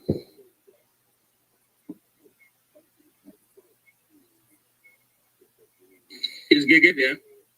Gege, you raise your hand. Yes, I'm here. Can you hear me? Reality of the situation is. There you go. Oh, thank you. I just wanted to disagree with the speaker that spoke before Plato. The reality of the situation is, in all aspects of life, your judgment is important, and people judge you based on that. And the decision by Udogu or anybody to vote for Buhari in 2015 is one that should cast a shadow over that person's ability to make the right political decisions. Buhari was not an unknown quantity. Everybody in the country knew him, and many of the elders warned us that this man was dangerous. Udogu not only was a Buhari supporter, Udogu was also a Tunde Bakare supporter. That's another pastor that has a red flag over him. So it makes me worry about the judgment of someone who supports both Bakare and Buhari. So it's not enough for you to say, well, people make mistakes. Yeah, people do make mistakes, but there are some judgments you make that should put a question mark on any advocacy you're doing after that. So for someone like Oscar, Odogu, campaigning vigorously for Buhari, campaigning vigorously for Tunde Bakari, and then now turning around to tell us that the new solution to Nigeria is to split the country up. You wonder that this person seems to be oscillating from one extreme to the other. You were first of all supporting a religious and ethnic bigot in Buhari, but you swung the other way and now supporting Nnamdi Kanu. So it makes me wonder that it seems there's some kind of weird love obsession with extremists that Odogu seems to have. And that's why we're saying he needs to pause. And in fact, what should happen is, in a normal society, when you've made the bad judgment and people warned you about it, now that the chickens have come home to roost, you should be coming to the people who made the right judgment and who warned you, to be asking them, as they say in Nigeria, to show us the way. So Dogu should be asking myself and Plato, show me the way, not constantly running this time to Nnamdi Kanu, just jumping from one extreme ideology to the other. So, of course, insecurity is a problem. And of course, the South has to unite to make wiser decisions. But to say, as others are saying, that we cannot question people's judgment for supporting Buhari, in my view, is wrong. In politics, those of you that live abroad know, in politics, if somebody is running for office or applying for a job, they look at your CV and ask you questions about the things you did in the past. So, Odogu, I'm sorry, you're my friend, but we must question your judgment. And as I've always told you, you should be asking myself and Plato and others for direction. Ask me to show you the way in 2023, and I'll give you advice on what I think you should do. I yield the mic. He always call it this form, but it's okay with your platform. Everybody was in this room. I don't know how many people was in this room when I asked this same Gege that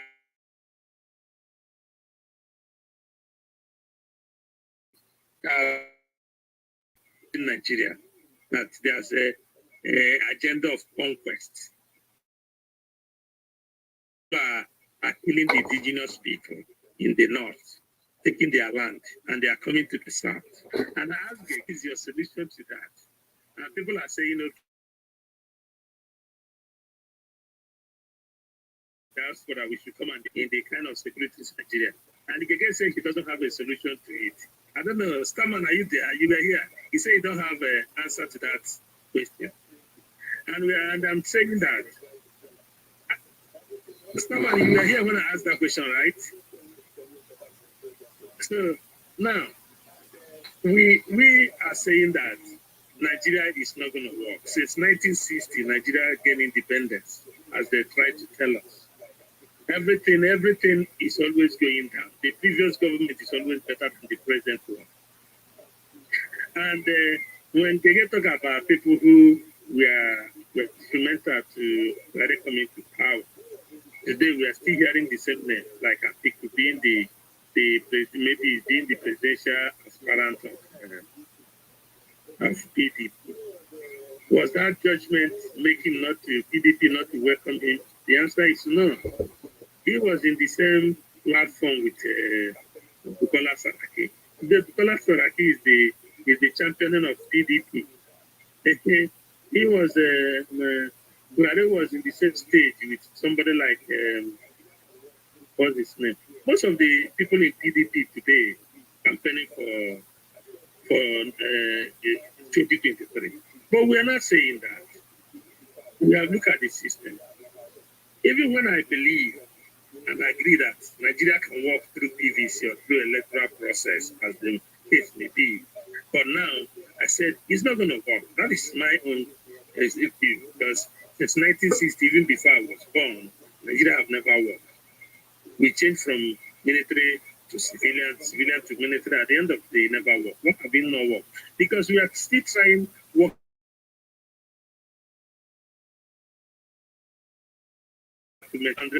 That is why somebody from Sokoto will come to that's why somebody from Sokoto can come to Okigwe and kill people for no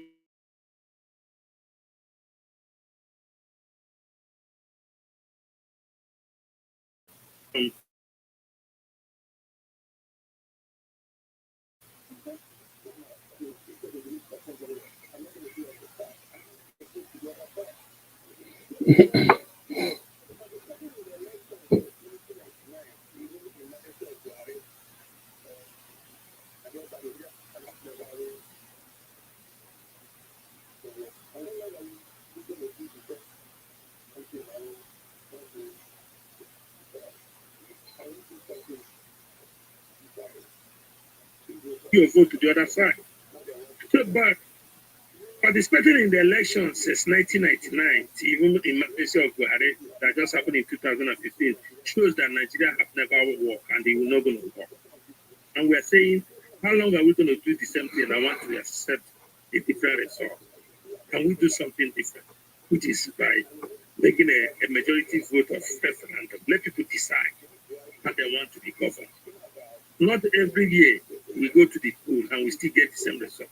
Let's do something we have never done in this whole Nigerian system, which is referendum. But that is not the discussion of this room. The discussion of this room is the insecurity in Nigeria. The people that are alive, who are the people that are killing them? And when these people show up in your door, what are you going to do? That's why we open this. It's not about the station is the open confession. Some people are not in this room who will play when our man is crying and telling us what is going on in the north. And if you, we have been in, this room is meant to run for 1 hour, 30 minutes. We have been on here close to 30 Yeah, I'm still here. To be honest, this focus on Odogu's judgment before 2015, I think it's a bit disingenuous. Because what he subscribes to today existed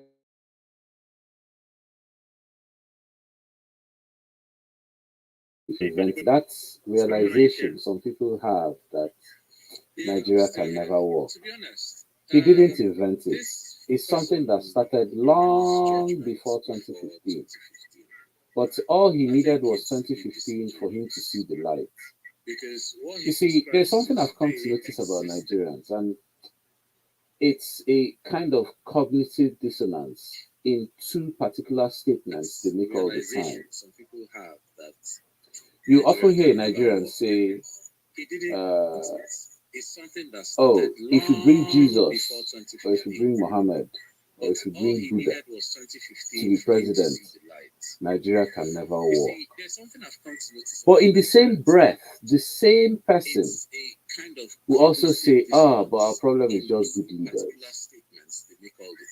Now, if they actually stopped and thought about these two sentences, they'll realize you can't marry these two sentences, and that's why it's a cognitive dissonance. Now, to be honest, like I said, this thinking that Nigeria cannot work, it needs to be broken into indigenous nations where people can mind their own affairs. It doesn't mean one part to float to Asia, another part to float to Brazil, and they'll never see each other again. It has existed even before the creation of Nigeria. People like Obafemi, they voiced up. They said Nigeria is nothing more than a geographical expression. Even the Saldana said he didn't believe in Nigeria. So this idea has always been there. But then I'm eager for those that say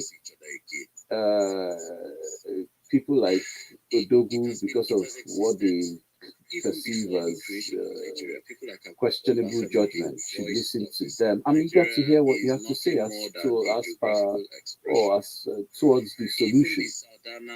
Since you say, people like Odogu should listen. Now, I'll also make the distinction, like I said earlier, I vigorously campaigned against Buhari because I was alive when Buhari was in power, 83 to 85. And I kept telling people, this iron hand you're looking for, when it comes, you will not like it, because I lived through it back then. But they didn't understand. So yeah, I'm eager to hear the solutions. I campaigned against Buhari because I was alive when Buhari was in power, 83 to 85. And I kept telling people, this iron hand they are looking for, when it comes, you will not like it, because I lived through it back then. But they didn't understand. So yeah, I'm eager to hear the solutions.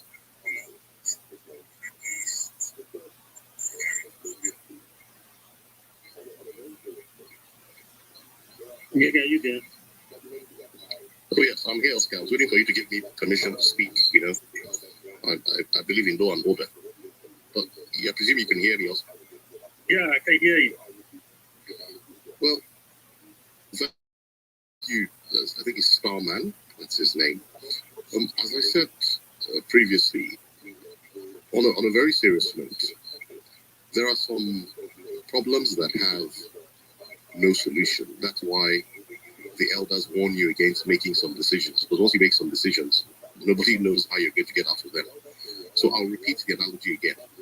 You cannot swim. Your elders cannot swim. So they tell you, Odogu, do not go near the river because you cannot swim and nobody in this village can swim. Odogu says no, he will jump into this river by fire, by force. Odogu jumps in and is now struggling to swim. He's drowning. He's shouting for help. The elders say, well, we warned you. You turn to the elders and say, well, you need to give us a solution. The elders say, well, look, to be honest, we cannot swim, so we have no solution for you. You're going to drown because there's nothing else that can be done. And Buhari's election in 2015 was the opening of Pandora's box. That's why a lot of people warned, screamed, and shouted. They said, look, if you elect this man, you are taking Nigeria down a one-way road to nowhere that nobody will be able to reverse the car. People like Odogu and Co did not listen, and we're now on that road to nowhere. You cannot ask Yaya to give you a solution because the only solution I have was that don't vote this man in the first place, and you have now done so. The other thing that I think might be possible is if, after a number of years, well-meaning progressives across the country unite and present a strong front to take power. But this idea that somehow splitting the country in two is going to solve the problem is hogwash. Nigeria is a prisoner of geography. Whether you like it or not, the north is going to be on your border. You're going to have Nigeria, Republic, and other countries around you. So you cannot wish them away. The best you can do is what Jonathan was trying to do, which was restructure the country. And that's one of the reasons why I'm angry with people like Odogu again. Jonathan held a national conference. Through that restructuring, we could have managed to create a more workable union. But no. They said, no, Buhari must come. Buhari is here now. The story of restructuring is gone. All we can do is campaign actively for restructuring and prepare our people. Because the one thing I can tell you for free is that this country will not last under the structure. This unitary system is going to collapse, we like it or not, because the Nigerian state cannot fund itself. Unitary systems are expensive. A country where the government controls all means of production will eventually collapse. The Soviet Union collapsed for the same reason. That's why Communist China was formed to force the reform on that, what's his name, Deng Xiaoping, because China too would have collapsed.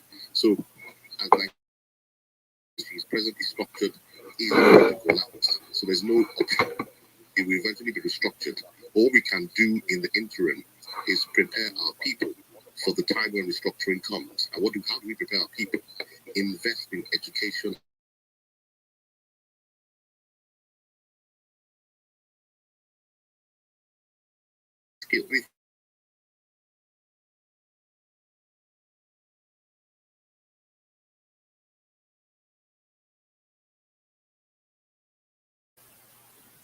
I can't hear you clearly, Gege.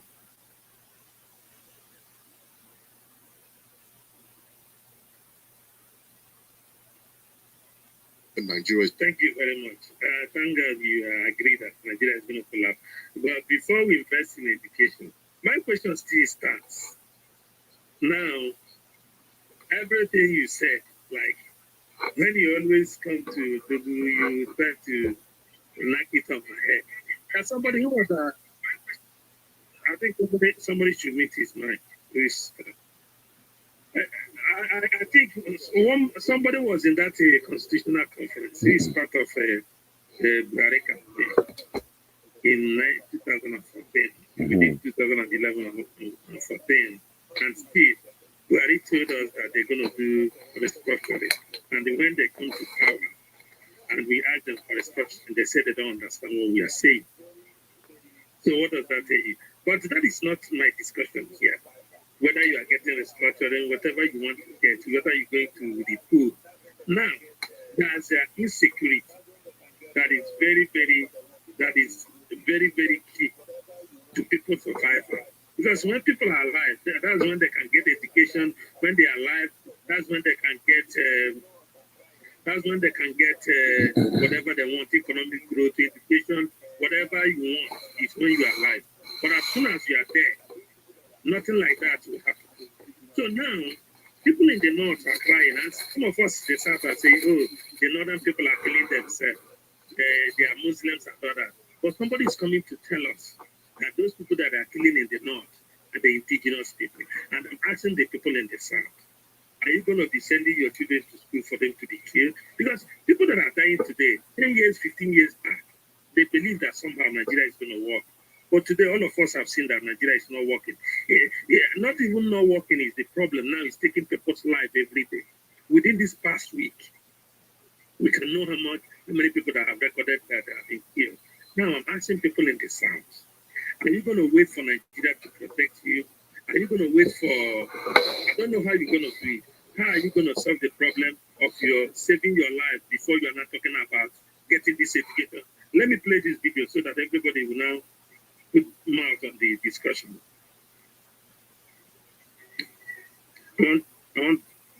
Chris, I see you. Chris, the indigenous Nigerians and the Hausa people, particularly in Nigeria, you know, we need to rise up. We need to open our eyes. The Fulanis are moving all villages, killing people, rampaging committees. You know, they have no respect for religion. Fulani man has no respect, whether you are a Muslim or you are a Christian. I myself that is addressing you, I'm a Hausa person. These people have no regard for religion. If you are thinking it's about religion, you better open your eyes. The indigenous people in this country and the Hausa people need to rise up and open their eyes. This is not about religion, it's about ethnic cleansing. The Fulani people want to eliminate the indigenous Nigerians.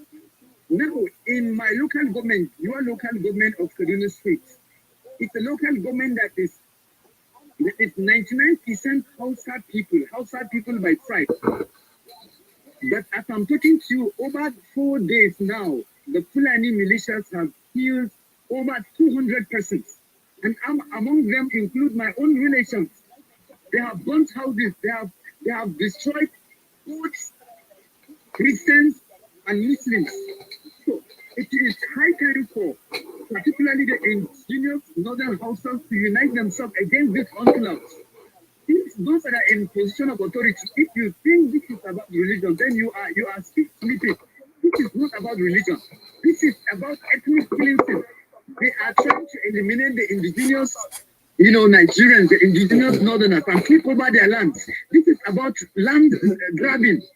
I'm telling you, in the Zangon Tamal community in your local government, which comprises of over 60 to 70 villages, cluster of villages, there have been so far now, over 100 people have been killed, houses burnt, their cows, their cattle that they use for, farming, for construction of bridges and all that, they have been scattered away. Their houses, their cars, all their properties. As I'm talking to you right now, they have left their communities. They have run away to other places, to bushes, and even some of them have moved towards Zaria. How can you expect, a farmer to move into the city to do what? To do what, for God's sake? It is high time for Nigerians to wake up.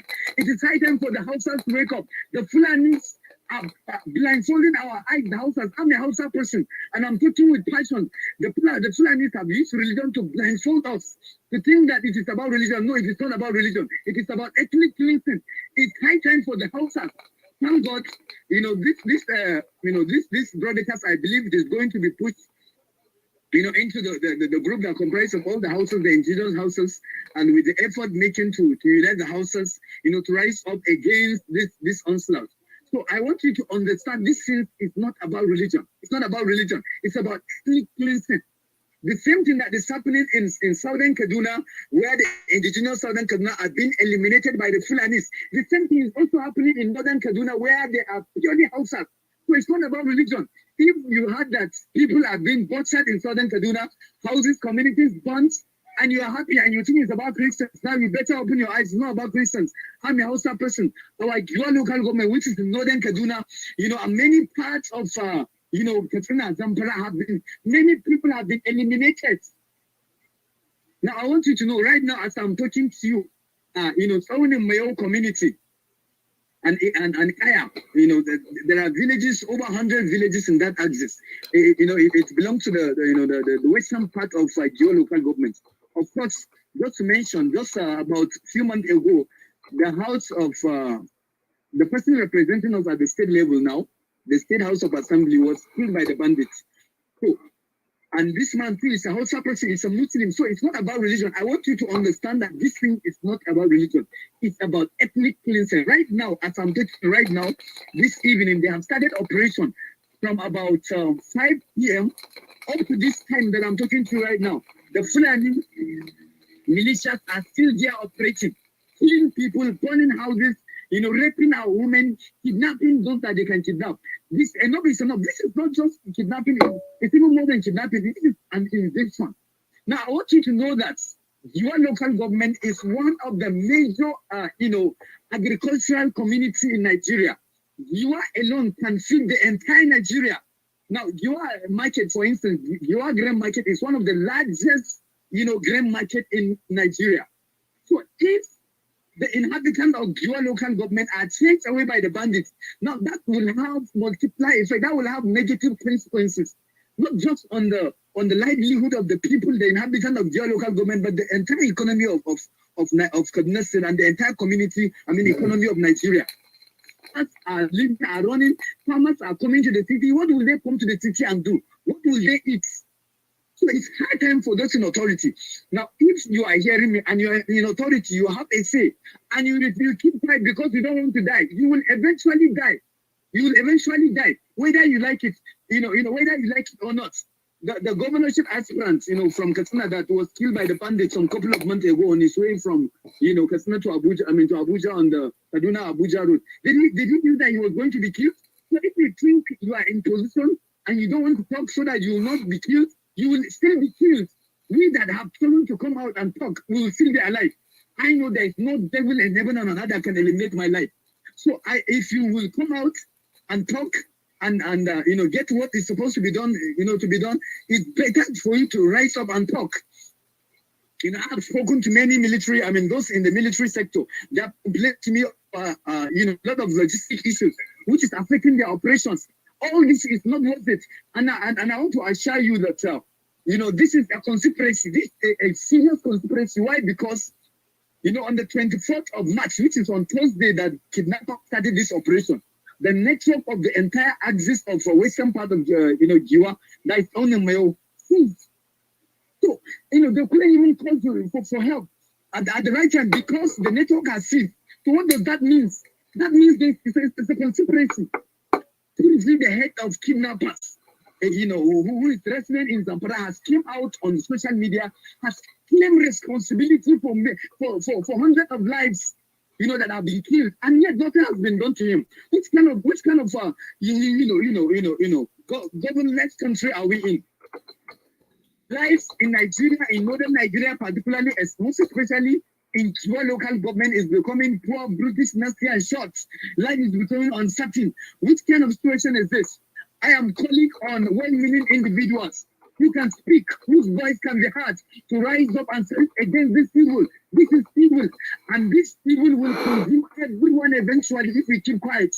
If you think you are in the city, if you think where you are is safe, and therefore you will keep quiet, I'm telling you, a time will come, even those in the city will not be scared. For some months ago, Zaria, which is the second largest city in Kaduna State after the main, Kaduna City, has experienced a lot of, kidnappers attempts and all that. So don't say you are in the city and you will keep quiet. And even if you think you are safe, What about your relations? What about your relations that are in the villages? So let's come out and talk against these people, and not just talk, but act against these people. Those that have access to President Buhari should speak to him. Those that have access to, Governor Erifai should speak to him. Those that have access to other state governors, those that have access to head of various security apparatus in Nigeria, they should speak. These bandits are human beings. They are not spirits. They are human beings like you and I. If there is effort, they can be stopped. They can be stopped. Nigerian military is not equipped to face them and destroy and annihilate them. These people, they are not they are not civil spirits. They are people that are known. Where they are located is known. So why not Nigerian security reinforce both the land army, and the air force should reinforce and chase them and clear them. If we refuse to act, this evil will consume every one of us. So I want to call particularly on the Hausas, the indigenous Hausas, to rise up. I know that Fulanis have deceived Hausas. They have taken over the northern Nigeria, even though they consider minority in terms of population, but in terms of the politics of northern Nigeria, it's Fulanis. In terms of the traditional relationship of northern Nigeria, it's Fulanis. In terms of every position, every authority, Fulanis have occupied. So it's becoming difficult for the government to address this, because those that should address it, they are the ones. They are the ones, they feel that it is their brethren, it is their kinsmen. Buhari is the Fulani, Governor Kaduna State, Erifai is Fulani, and most of the northern governors are Fulani. So that has made this even to continue. Therefore, I want to call on the indigenous people of Nigeria, the indigenous Hausas in northern Nigeria and other minority tribes to rise up against this evil. If we refuse to rise up, and I also know that there are some Fulanis that are well-meaning Fulanis who are also not happy with this thing, who are also not supporting this evil. I also want you to call on your brethren, to call the attention of your kinsmen, the Fulanis, against this evil, and to expose them, don't hide them, don't give them a covering, expose them. If we collectively put our effort together, if you collectively expose this evil will stop. This evil will stop. Therefore, please, I want to call on the indigenous Nigerians to gang up against this evil. And if you refuse to do that, this evil will eventually consume us. Thank you so much. Because I believe not only the Nigerians, but also the international community. I want the international community to come to the aid of Nigeria. Because Nigeria is under siege. Nigeria is under a serious consecration. So United States of America, Britain, Germany, France, and all well-meaning, and even the United Nations Organization, and all the well-meaning, people across the globe should come to help Nigeria, because Nigeria is burning in flame. Your local government under Kaduna State is burning in fire right now, as I'm talking to you. Come to our aid. Thank you so much. Thank you, everyone. I hope you guys hear this man cry. And my question is, this is the fate of every Nigerian. And I want everybody to listen to this. The DSS, the head of DSS, Yusuf Bichi, is from the north. The NIA, Ahmed Rufai Abubakar, is from the north. The Army, Farouk Yaya, is from the north. Navy, Awa Gambia, is from the north. Police, Osman Akali Baba, is from the north. And the president is from the north. LCC Abu Sarim Power is from the north. And LCS, Hamed Ali is from the north. NIS, Mohamed Baba Dede is from the north. Prisons, Haliru Na Baba from the north. NYC, Sui Akui Ibrahim is from the north. NNPC, Nele Iyari is from the north. NBA, Mohamed Ikoko is from the north. Nimasa, Pasia Jomo is from the north. FIRS, Mohamed Nami from the north. SEC, Lamido Yaguda from the north. DPP, Maman Ahmadu from the north. All these security architectures from the north. And everybody, this whole security are going on in the north. And what will be the fate of the common people that doesn't have anything to do with the security of Nigeria, like people in the south? This is this morning. I'm not talking about the economy. I'm not talking about, because the guy Chinelo that was killing that train attack, he have all the hopes. The medical doctor, he's doing well for herself, but he never believed that death will come down So what I'm asking is that if this is the fate of every Nigerian, how are we going to solve it? Is it by PVC or we should continue with this? If you have any opinion, you can raise your hand and speak. Chris, do you want to speak? Then you can go there after you. Then we can have it. Okay. Thank you, Oscar.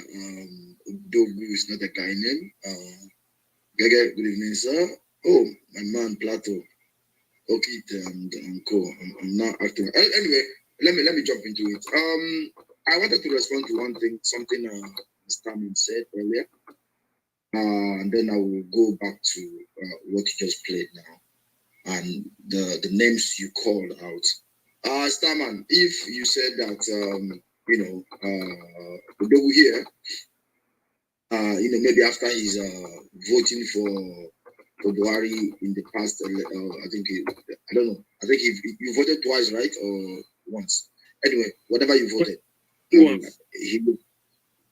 What? I said only once. Okay, 2019, right? Or 2015. Okay, 2015. So if what Starman is saying is that, Odogu voted in 2015 and then realized that things are not going to work, that's when he realized. Then I think some people should also be given that right to realize. Maybe some people still want to vote till 2050 before they realize, that all this is a charade, right? That there's no solution. Solution is not going to come out of it. That is one. The other one is Odogu. I'm very, very glad that you are discussing this issue today, because I remember those days when we used to try to differentiate amongst the Northerners. Try to, for those of us who have been in the North, when we try to say, okay, this person is this person and this person is this person, and a fight will always ensue when we try to make this differentiation of how the North is. That there are people who are actually North Hausas, and that there are people who are Hausas, and there are people who are Fulanis, and there are people who are, different ethnic groups, right? And for a lot of you, North is North. Nobody is and nobody's indigenous, in the North. I remember we used to have that fight. Then that's by the way. Another thing I also want to say is that when you are calling those names, I wanted to ask you all the names you just called. What ethnic group does each and every one of them belong to? I don't know if you know that. If you do know, please do let us know, so that we will be able to put them, in their respective ethnic groups and look at them and see who is Hausa there, who is Fulani, who is a Nupa person, and Kajekatap, the Baggies, and a lot of them. So please let us understand what the North is made up of, because when we say North, a lot of us from down south will always lump the North all up together, and that's a big problem. That's the reason why the North will always come out and beat their chest and tell you don't have the number. But if I will give this credit to one of our friends here, Polus, who will always come and tell you that the South can actually go into the North and divide it into two, and it is that what he's saying is totally truth. There are people who are out there who want to see you come up and say, hey, because they want to be assured of their security, they want to be assured of a lot of things. If you cannot do that, then everything you are doing down south is a waste of time, right? So just want to say that, and like I said, I'm very, very happy that you're the one discussing this issue. So maybe we're going to take this lesson today and take it back to like you, and explain to them that they're not actually, there are other people in the North that are not only Fulanis or Hausa Fulanis, the way you they might be called. Because these Hausa Fulanis that we talk about, they are actually people who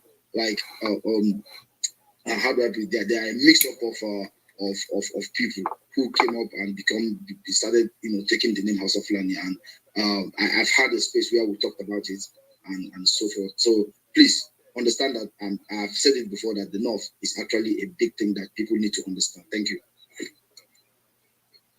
Yeah, thank you, Chris. We understand that, but what I'm trying to say in a nutshell is that I'm not looking at what I'm saying is that as it stands now, we can see the kind of insecurity that is going on in the North, and that should, and the whole security architecture is the end of the North, and this still killing are going on. So that's why I'm asking, we in the South, who don't have, who are not running the security test now in Nigeria, if the fate of the North, okay, this killing are going on in the North, if you listen to, I think I need to play that video of Elfa.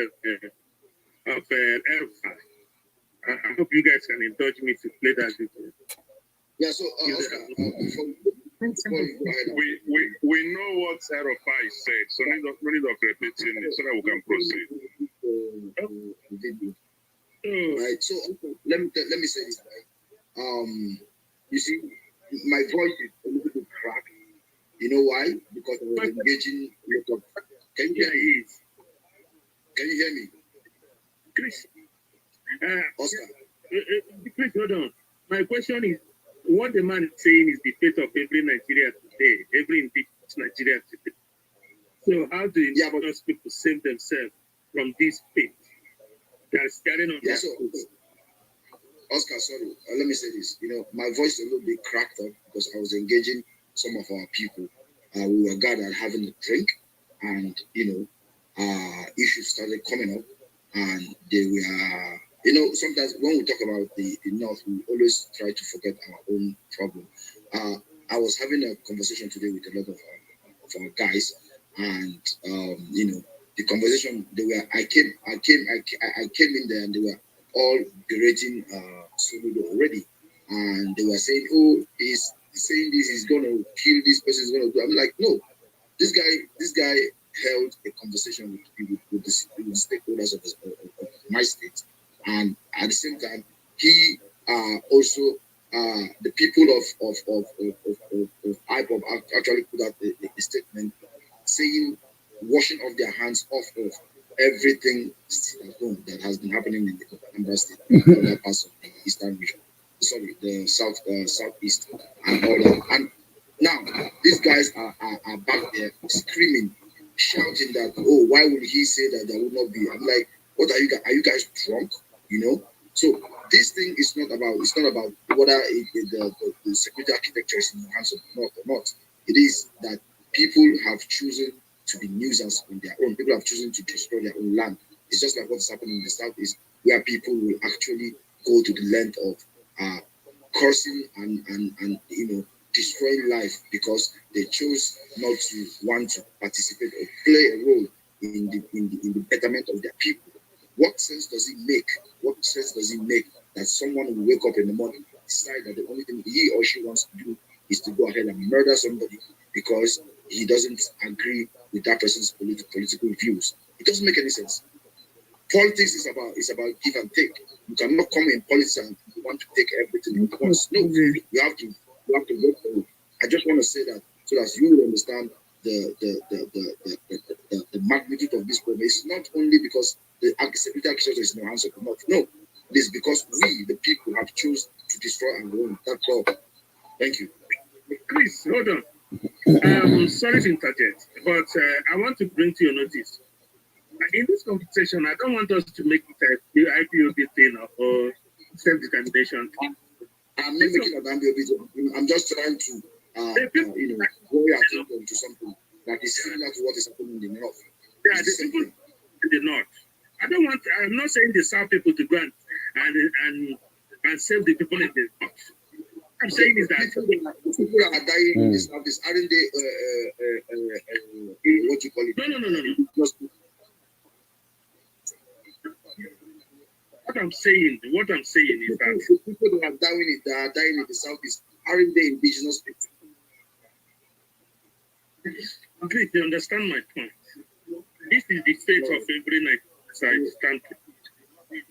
Because the fate of this man that is shouting is the fate of every. And we have thought this thing, it's the religion, we talk about it, the North are killing themselves and other. But we have realized that there's a conquest. What I want you to understand that is, there's a conquest, there's a particular people who want to kill people and take their land. And that is why there's insecurity all over the place. They have to travel all the way from Sokoto to kill people in Ogua, in Enugu state, in Ebonyi state. And when people are saying, when we are saying this thing, people will say you are causing trouble. That these people are not killing anybody. They are just marauders. They are herdsmen. Now it has been established that there's a conquest. Now another person have come out to confess that this is not about religion. This is a conquest. That's a land grabbing going on. So, and this is a fate of every Nigerian. And my question is that, how do we do this kind of situation? I want people to tell me how. I think, after you finish, then Jennifer, I think you want to say something. Jennifer, right? Go ahead. Thank you, Odogo. Can you hear me clearly? Thank you. Thank you, Odogo. I don't want to talk much, but the key point I was going to make was I listened to that audio that you played, and I think it was full of a very dangerous rhetoric. All Nigerians, the vast majority of Nigerians are good people. It's a minority of the leaders, both North and South, who are holding this country to ransom. The ordinary Fulani is not Nigeria's enemy. They're good people living their lives in peace. Buhari is the problem, and Buhari and the gang of extremists that people like yourself and others voted into power. Therefore, when we're criticizing government, we should focus the criticism on Buhari and people in his cabinet, the likes of Chris Ngige, Osibanjo, Amechi, and the others. Let's not demonize Fulani, because this has nothing to do with Fulani. This is a Buhari problem. And that's what I just want to stress. And that's why I was saying again that that's the danger of jumping from one extremist to the other. One moment you're supporting an extremist Buhari, and then you jump to Nnamdi Kanu, who is demonizing Fulanis and everybody in the north. The ordinary Fulani has done nothing. When I finish, you can speak. I don't want you to leak some people here. No, when I finish, you can respond. Isn't that the rule? Isn't that the rule? Saying this thing is not from the east. It's not me that is saying it. It's from the north. And he's trying to explain to you that when we put all the north in one basket, that all the north are not in one basket. And when you put them in one basket as religion, the problem that is going on there is not religion. And what you are I don't want you to delay the conversation. My conversation is that that man is shouting. Whether he's demonizing anybody or saying anything, he's saying the fate of indigenous people are in danger. That people are going to slaughtering them. And please also not the fact although you created the rule, you said somebody speaks and then you respond. So let me finish speaking. You're the host, then you can respond. You have enough time when I finish speaking. I don't want you to delay the conversation. You keep emphasizing people trying to bring IPOB to it, or trying to bring Nanticali to it. I can accept when you said in 2015 I supported Buhari. It is my right to do. And also, after 2015, if he's not competent, I have also a choice to say, I'm not with him anymore. I'm not going to vote him, which is in a society. That is what everybody do. When you vote a leader, if he didn't perform, you vote another one, you vote him out. But that is not the case when it comes to Nigeria. We have always have this. Let me finish and then you can respond. So please be the host. That rule you created. So as I was saying, Umaru Yar'Adua was a Fulani man from Katsina. He was president of this country. Nobody accused him of ethnic bigotry or division. So it is not, the problem is not the Fulani, the problem is Buhari. And all I'm saying is we need to be careful when we're sharing videos or audio tapes that seem to be implying that somehow the Fulani are the problem. They are not the problem of Nigeria. Buhari is the problem.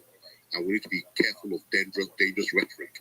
The reason why I mentioned Nnamdi Kanu is because Nnamdi Kanu is someone who also specializes in demonizing the Fulani. And I was just highlighting how you seem to have jumped from one extremist, Buhari, to supporting another extremist, Nnamdi Kanu. That's why I say we need to be careful and engage with moderates. If we want to rescue this country, then we need to unite with Northerners and Southerners to remove extremists from power. We have Rotimi Amechi, who is supporting this nonsense. Amechi is Ikwere. We have Chris Ngige, who is not Fulani. We have Bola Tinubu. We have Babatunde Fashola. We have Adams Oshiomhole, who is from Edo State. There are many people in that government who are from all corners of the country. And I tell you the truth, if the Southerners in that government were not supporting Buhari, there was no way he would be able to implement sorry.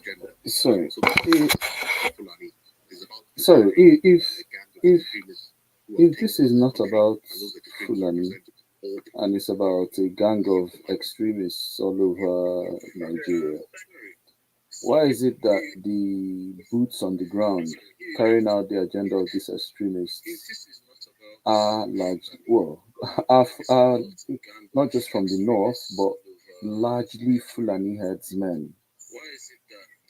I mean, they are so large that they've even been recognized by the international community as the fourth deadliest terrorist group. Now, there's something I think people miss about this. The number 1, 2, 3 terrorist groups are actually organizations. Al-Qaeda, ISIS, Taliban. Now, the number 4, the Fulani Headsmen, is not an organization. It's a cultural group. They didn't say Fulani Headsmen organization or Fulani Headsmen Liberation Fronts or anything. No. Fulani Headsmen. Now, these Fulani Headsmen happen to spread through the Sahel across several countries. Now, this narrative that is not Fulani, I think we need to broaden the scope we receive our news from. Now, I can list for you about 8, 9, I think 10 countries across Africa today that are having conflicts. And the question needs to be answered. Why is it that the common denominator to all these conflicts is Fulani? Mali, Fulani. Burkina Faso, Fulani. The attacks in Ivory Coast, in the northern part, Fulani. Some herders wanted to start kicking off in Ghana. Who were they? Fulani. They've kicked off a bit in Togo as well. Believe it or not, in Benin Republic as well, in the north, there has been Fulani herdsmen incidents. Nigeria is the hot spot right now, the capital. And if anybody has any real sense and understands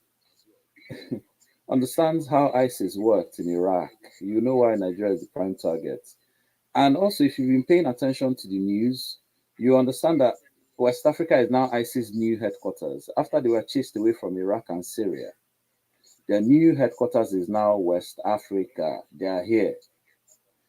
So Nigeria is their main base of operations. They've attacked in Niger. They've attacked in Chad. That's how many countries now? So Burkina Faso, Togo, Ghana, Ivory Coast, Mali, Nigeria, Niger, Chad. Okay, I'm still counting. Darfur, that's Sudan. So that's 9. Central African Republic, 10. Believe it or not, Congo, that Fulani only entered Congo in 1980. They first entered from the northwest, started causing trouble as far back as 1980. Mbutu chased them away. They re-entered from the northeast 20 years later. Now they are causing trouble again. Where else? Where else are they? Apparently there was this was some years back. They tried it in Uganda, but Museveni wasn't having it. I heard they've now started in Kenya. There was a girl from northern Kenya that was on this app saying how Fulani have now entered Kenya.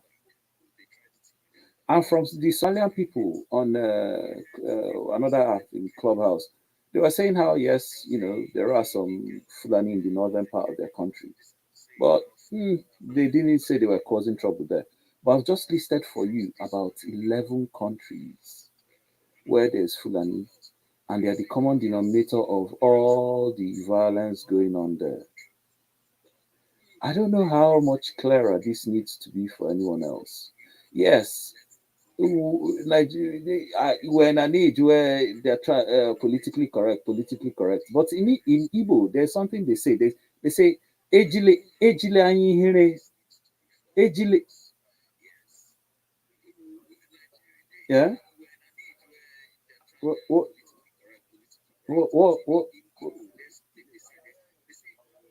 Okay. In Igbo, there's something we say. We say, ejile anyi here, angu poison. Yeah, they're doing politically correct. Oh, let's not castigate one group. You are using the eye of the eye poison. Don't use the eye of shame. Let me be polite. And you drink poison, and you know the person giving you doesn't like you, but because you don't want to be rude, you drink the poison and the poison tea anyway. See, how many Fulani have come on TV to say, we're against this thing, this Fulani headsmen, in fact, we're going to fight it, and they come regularly to show how they're fighting it. How many? Instead, they're all just doing as if, oh, no, it's foreign Fulani. They are foreigners. Meanwhile, after telling you it's foreign Fulani, they will still go on TV and tell you all Fulani across Africa is one. Fulani transcend nationality. I can't be. Can't people feel how they are playing your brain like tennis, left, right, po, po, po. I think, what do people need to hear or see before this thing becomes clear to them? I just said it before that if this self-determination was not invented by Odogu. This is a message that has been around long before, because some people have seen, even from Awolowo's time, that Nigeria will never work. And now is a time for anyone to see it as clear as ever. Okay, restructure Nigeria. This is the new comfort zone people like to run to. Let's restructure Nigeria. Sorry, they've been restructuring Nigeria since Berlin Conference. They structured it into being without any of your forefathers even being anywhere near Berlin. After structuring it into being, they structured it into Northern Protectorate, Southern Protectorate. Now structured it into Northern region, Eastern region, Western region. That you see, that's 3 times now. Now structured it again, Northern region, Eastern region, Western region, Midwest. Now structured it again, 12 states. Structured it again from 12, I saw 24 states. From 24, I saw 27. From 27, 36. What other restructuring does anybody want? Why do we want to keep doing the same thing over and over, expecting a different result? And we're supposed to be educated adults.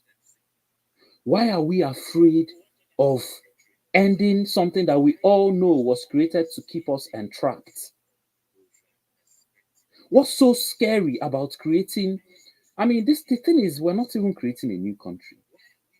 We're just going back to how our ancestors lived, where, from all historical accounts, our lives were far much better than we started associating with anything Nigeria. Why are we allowing ourselves to suffer this Stockholm syndrome? Oh, it's just how it is. Oh, so international interests say they should kill all of us just because of our oil or our gas. We too will just, yeah, international interests say we should, it's just how it is. Nobody should change map or line of, really? No wonder they named us Slave Coast. If anybody doesn't know, when during slave trade, that was the name of Southern Nigeria, Slave Coast. Ghana was Gold Coast, Ivory Coast was Ivory Coast, Southern Nigeria was Slave Coast. Because If we didn't fight back then, and today, 250 years later, we're still not willing to fight back, oh boy, what's even the point having children or even teaching our children anything?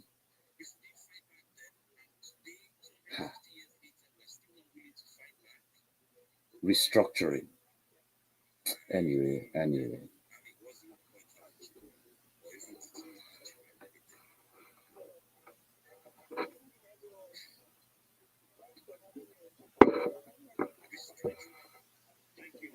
Yeah.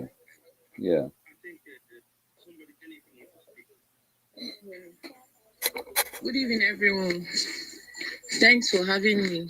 Hello, can you hear me? Am I being heard? Yeah. Yeah, okay. Starman has spoken about everything I want to say. I just want to add one or two things. The real problem Nigerians are facing is not really the president. I'm sorry to say this. It's the religious leaders and Tinubu. I remembered when I served 2015. There, if you come, I served in the north then. You'll be hearing the religious leader telling them, don't vote for Kahiri. Don't vote for Kahiri. They call the Christians the Kahiri. If there's any Muslim here or any Hausa man here can testify what I'm saying. They will tell you, don't vote for a Kahiri because Christians are Kahiri. And a good luck, Ebere Jonathan then is a Christian. They call us Kahiri and Nyamri. Don't vote for them. They will go, even in the mosques, they talk, don't vote. And the Yorubas, apologies, but I just want to say this. And the Yorubas, then too, they will be saying if they want Buhari, so that if Buhari dies, Osubanjo will take over. It was a real war. And today, what is happening? Buhari was on his own. Tinubu brought him up for us to suffer. We are suffering as the result of what Tinubu has cost us today. So I don't think Buhari is my problem. My problem are the religious leader. If you come to the north, you see what they do. They don't regard any Igbo man or even Yoruba as anybody. I have one experience some days, last 2 months. My street, the NEPA brought a bill, 15,000 naira for us, and they gave his brother 3,000 naira. And we're still in the same streets, paying the same, we have everything the same compound, but not the same house. Then you gave me 15,000 and gave your brother 3,000. An Igbo man will not do that for his brother. Your Yoruba man do that for his brother. So the problem, what I'm trying to say is, if our religious leaders can be sensible and tell us the truth or tell people the truth, I believe when a bad leader comes, someone like Buhari comes, people were able to give him a seat or tell him where to sit down, and he will not mess up in the country. So I have a lot to say, but the last speaker has said my mind. And I wanted to ask Chris a question because I don't really understand what he was saying, but unfortunately, he's no longer there online. So he will have answered a lot of questions from me, but since he's not there, there is no need asking the question. So I think that's what I have to say. Thank you. Thank you, my sister Jennifer. We have been here for 3.5 hours. And nobody is answering my question. Someone, my brother, is saying, we know the problem, but we are so much afraid to face the problem. I'm not saying that we should. So I was not like saying we should go and solve the northern problem. What I'm saying is that people who are still shouting, Nigeria will work, and the people are dying. I give an example. This one that happened just a few days ago, that this our sister Chinelo was killed. If you even go to this Twitter page, when this lady was calling for her, you can see people demoralizing her. You have not done already. You have done this. So, and this man, they can have the room anyway. This man from the north is telling us, we that are looking at it from the religious perspective, looking up from it, they are grabbing land of the indigenous people. They want to take over Nigeria, and they are doing it fast. And we easily forget that Maya Lafayette 2 years ago, before his death, told us in 2022, after finish killing indigenous rural people, they will come to the city and start killing the prominent men. Those things are happening in our eyes. And when you tell people it's time for us to find a way to defend ourselves by finding a way to recognize Nigeria so that everybody will mind his own borders. So that anybody coming to your border, you ask him, what are you coming here to do? People will say you are calling for war. You say, let's have referendum and discard this. People say, go and get PVP. That's the only way. And we say, if there's not somebody who is alive that can go to vote, people that was killed in that trainer park, people that was killed in Southern Kaduna, all of them, maybe they have EVC and they want to vote. They are not agitating for the disintegration of Nigeria, but they are being killed.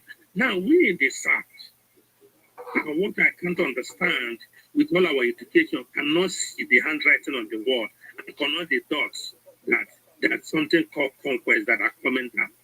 When these people say they are going to dip the Quran in the ocean, I don't know, maybe we think it's a joke.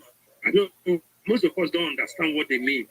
Because they were this conquer, when they said this conquer starts from right the beginning from Cambodia down to you're not giving us an example of Yarakua. But these things are still in the plan. When they give you one, they give you two, so that the whole thing will be going. But now there's kind of awareness. People are coming to understand there's a problem, and we are trying to let people know we have a problem. Forget about your education. You can be you can only go to school when you are alive. He didn't want to go or his. I heard it from a source that he resigned from his job a month ago, planning to travel outside the country. But what happened? So now he's not alive. Is he going to go anywhere? If you want to go and do her master's, is he going to do it? So when people leave the most important thing and start discussing things that doesn't matter, remember, knowing that fully well that immediately this life is taken away from us, we are gone. So what I'm saying is that I don't know how we in the South is still thinking that somehow we are still in one Nigeria where everybody will be protected, while the people who are handling our security, their zone is already taken over by terrorists. Now in the South, instead of us to come together to defend our land and defend our territory, we are saying, oh, let's invest in our land. I think the land grabber and the killer who is coming to kill you will not kill you. This is what I don't understand. Anyway, my own is it's in our doorstep right now that we're already in a war, because my Alafia said there's going to be a civil war before 2023, which is 20, and it's here. And they are not taking out the prominent men, like in that, what they took out, they kidnapped so many of the prominent people. And we are still again thinking that something will. It's okay. It's Nigeria is not guaranteed. Your security is not guaranteed. Your life is not guaranteed. And somebody would think because you're not in Nigeria, I was in Nigeria. And that's that good life guaranteed. Everybody is desperate to put food on his mouth. And they are organizing poverty every week and every month so that you cannot speak. So I don't know. The essence of this room want to find out people coming out to say, oh, if they are killing people, indigenous people in the north, so we in the south are in trouble. What should we do to solve our problem? But whenever you bring this kind of conversation, people target that you are calling for war. You are a sensationalist. But it's okay. Somebody facilitator, do you want anything? Because we have to close now. We need to get ready to go to work. Facilitator. Good evening. Can you hear me? Okay, yeah. Well, thank you for organizing the space. It's been a while. I think that it's actually good we discuss this, and then I'll oblige you to make it a routine thing. You know, one thing about Nigeria is that people don't like the truth. Everybody wants to keep beating around the bush, using big grammar to deceive people. And that is what Nigeria is actually good at. It is there, it is staring us in the face, but no, nobody wants to agree. They want to use grammar and confuse you. And what baffles me is that when someone say, let's discuss something, you want to go back in history and say, oh, because this person voted for this person, therefore he doesn't have any right to speak. What makes you think so? Is it every step you've taken in this life that is the right one? Is it every decision that you've taken in this life that is the right one? So I wouldn't want you to feel bad about it, because there are even far more people who are more important who committed their resources, even in his own party, PDP, that brought, even his party, PDP, contributed into bringing Buhari into power. But he doesn't want to talk about it. They're always looking for, oh, because this person did this, they cannot talk. Anyway, everybody here, I believe, if you're in Nigeria, or you have families in Nigeria, you're a living witness to what is happening. There's insecurity everywhere, largely contributed by Fulani. For anybody coming to tell you, hey, don't talk about it, I don't know, I'll regard the person as a fool. And again, the person is ignorant, because you cannot tell me that you don't know what is going on. The guy is from Edo State. He cannot go to his village comfortably. He cannot. Many of you here cannot even go to your villages comfortably. If you grew up in the village, there's some places you used to go to before, probably to go and harvest cassava or farm. You cannot go there peacefully today. It didn't start, this thing didn't start under Buhari. It's just that it was amplified under Buhari.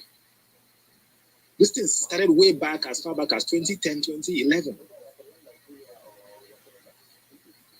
But then they were not so bold the way they are now.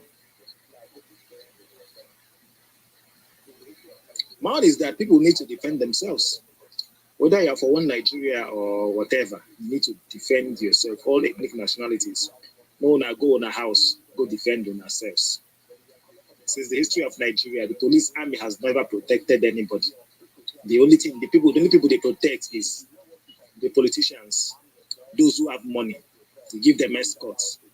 But if you are coming from a countryside, from a rural community, that's always been your people who have been protecting you.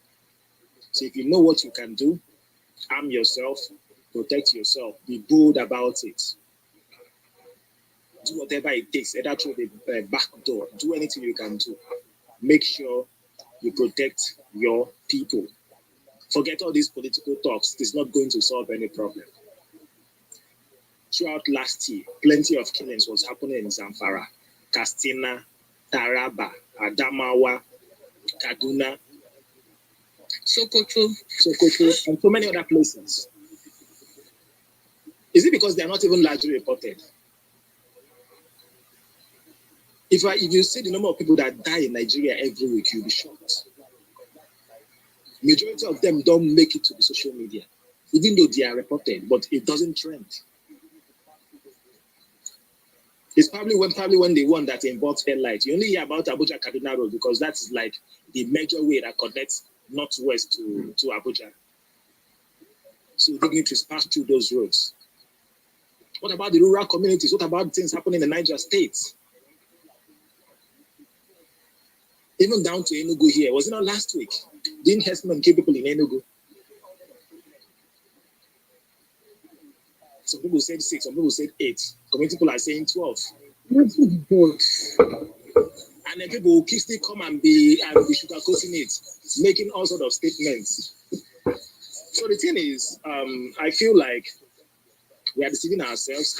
But please, this thing is not political. It's not something political. It's not a political. It's not something politics will solve. Every ethnic groups, go and arm yourself, protect yourself. Some people are determined in terms of killing people, maiming people, wasting lives in Nigeria. So the best you can do for yourself is to go and protect yourself. Don't listen to anybody. Even if you have another administration coming tomorrow, it is still going to continue. They have been armed. Do you know the amount of resources? Do you know how much it's going to cost to disarm them? Nigeria is not even qualified. If you know how much resources they have in their control right now, you know that Nigeria is gone. Forget anybody coming to tell you you are not going to do anything. So the best is protect yourself. People that are complaining, don't feel like, oh, it is happening so place, therefore it doesn't concern me, it concerns you. Start thinking of your own community. What can you do to protect yourself? If it's possible, arm your people. Let people protect themselves because leave all this one thing. They will keep saying it, and then one day, boom, you hear that somebody is dead. Maybe it's you or whatever, and then it's gone.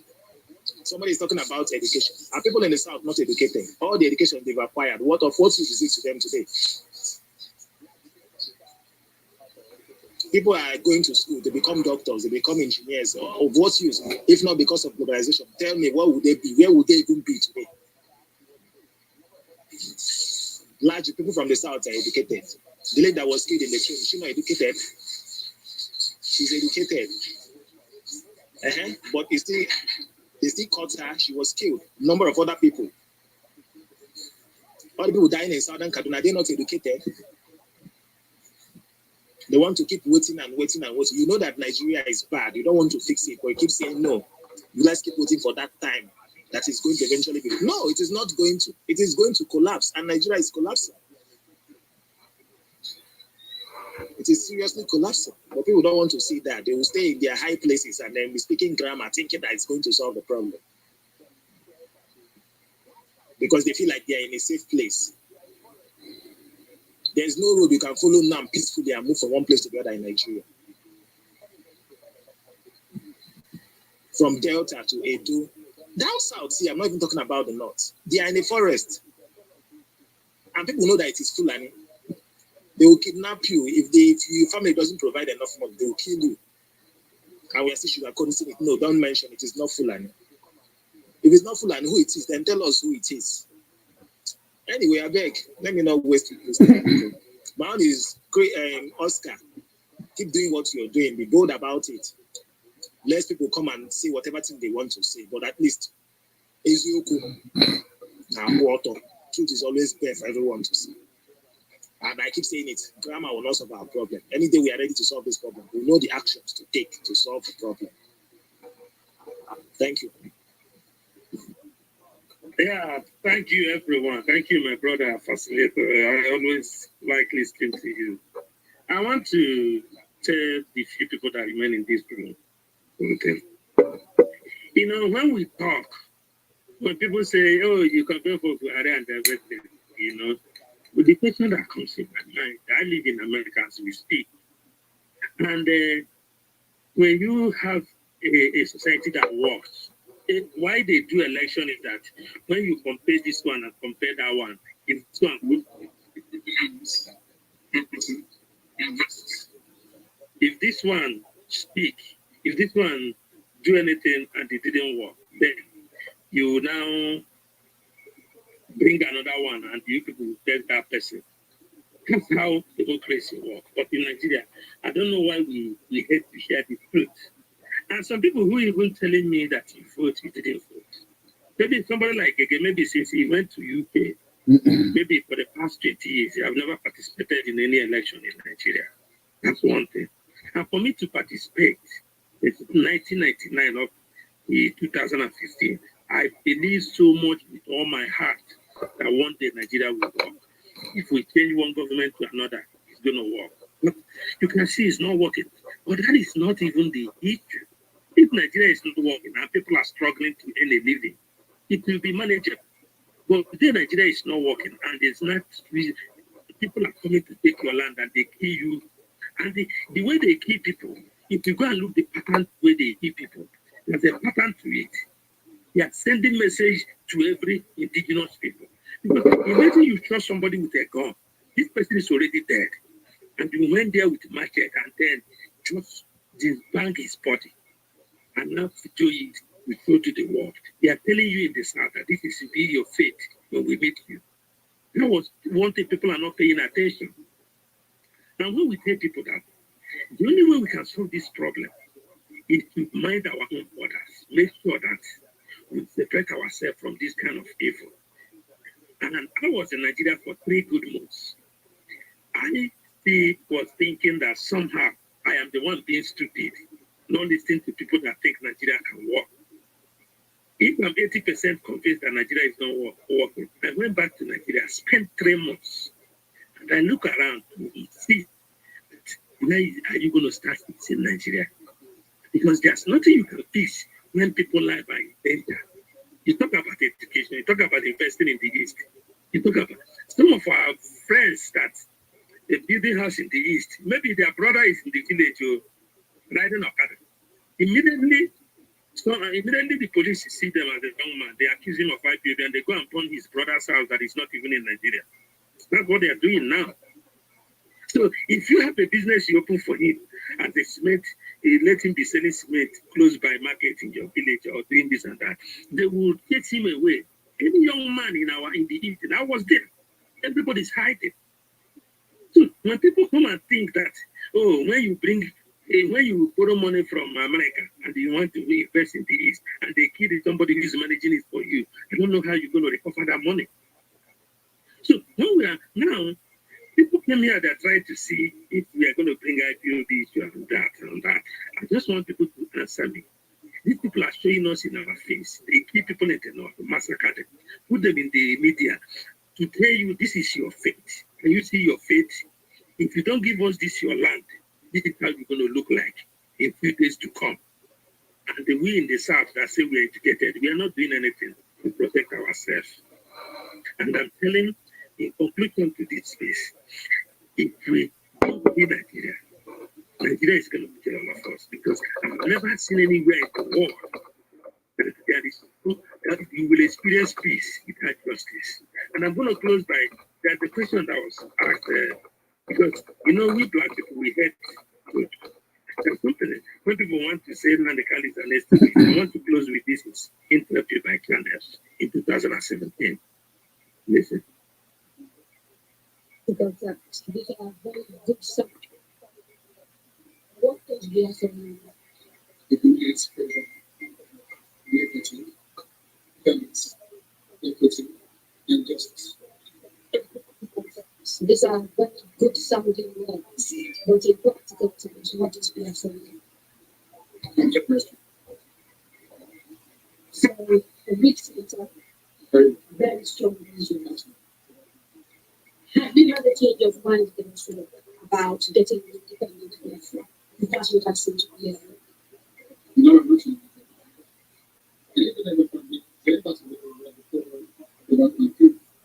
Okay, so you're not talking about a federation.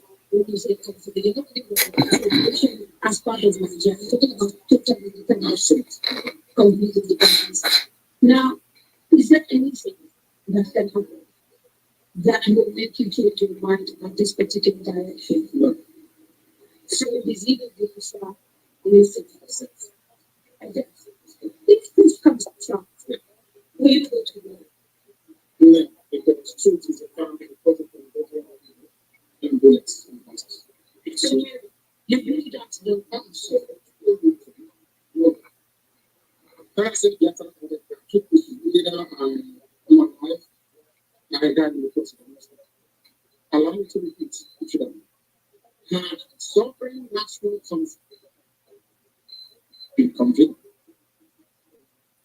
by the concept where every president, I don't care if that's everybody, so every time I'm not saying the one to get that to say this is for us and they get a path to what people are doing now.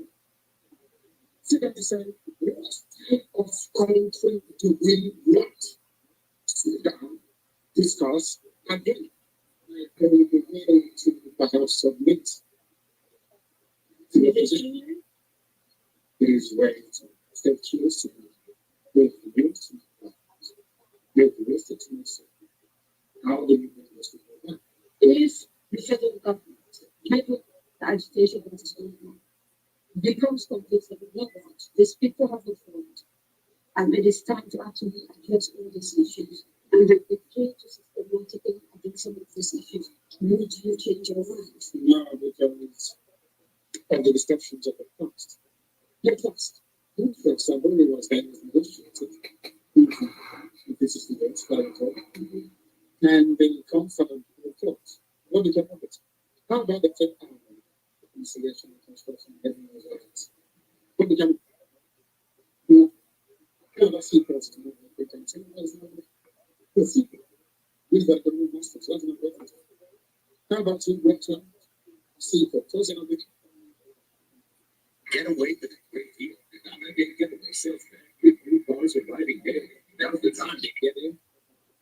Ladies, so why must we allow only the Western country as a kind of a secret? In England, where we had Liverpool, we had the 70 sports movements and something. Everywhere. Handles and courts. So why I heard people say this are very valid arguments and that these are things that are to do with bad governance. So the average Biafran, to read your phrase, the man, is facing poverty not in the same way that the average guy in your big state is facing poverty. And so these are issues of governance. You don't agree with that. Okay. So if that is it, why isn't the agitation about tackling the problem, which is ensuring good governance, perhaps starting from local? Because part of the allegations against you is that you don't confront with political leaders in the East, and maybe have to do it with the opposition. The way how you want to solve the problem is not how you solve it. You really it's not a completely different. Yeah, it's a different. It is more to do with the family system. The way you may want to solve the problem could be different from another. What is the geographical makeup of the different? As far as you're concerned, this is the action that you want. So, for example, if you're dealing with America, where the land project took place, is it going to be fine? It's okay. It's on, which is the rest of the Delta. And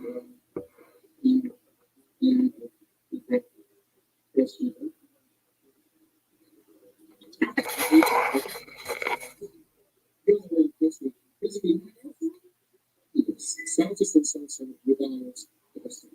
You have to reach aspects and then including together to government. But I did very well. So I did a lot of part of the cookies with this state. I also make the governor and the government of the state, the state, I think it's this year, and said, if you've not been reading the state, so that can be said for the office. You have to go and vote. And convey the body of the vote. It's not something so long, vote. The body is not even willing to take part in it. Because I've had people from South, for example, from Bayelsa, I've had people from Kosovo. I think there's a famous actress, Kate, for example, wrote a long piece about why people of the South don't right into a place called Biafra. They say the government of what they say in those parts. Because I'm not really the people in it. I live with this young people. I say this. You got this. You got what's happening. There's nothing that to say about it. Now, let it see. If I want. So, I'm ready to see. I bet to attention wouldn't get such a set. We have to go to it. Big, okay, if I go to have it, the people from the city know what to say.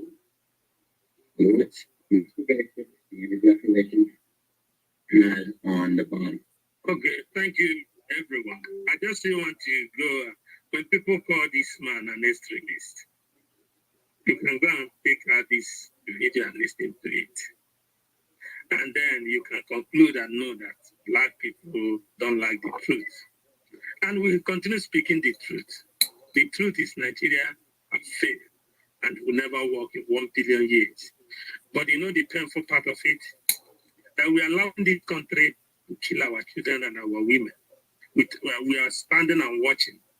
This thing is killing our children and our women, the most vulnerable people in our society. And I'm telling people of good conscience, it's time for all of us to rise. Can I say something?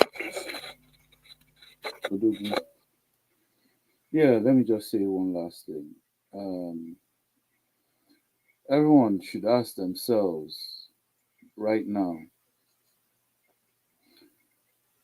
which would do me more good, which would be more valuable to me in Nigeria right now? A business course or military training? I think is a good question, so that I think it'll help for people to see what their real priorities are. If going to go and learn business or investment or something, and then after learning it, you start hustling in Nigeria, regardless of the current situation, as opposed to going to go and prepare yourself, your mind, your body, whatever you need to prepare in readiness to deal with the current situation of Nigeria as it seems to be getting worse. I think it's something people need to think of. I just wanted to say that. Thank you.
So anyway, we'll leave on that note. Get that picture on the right.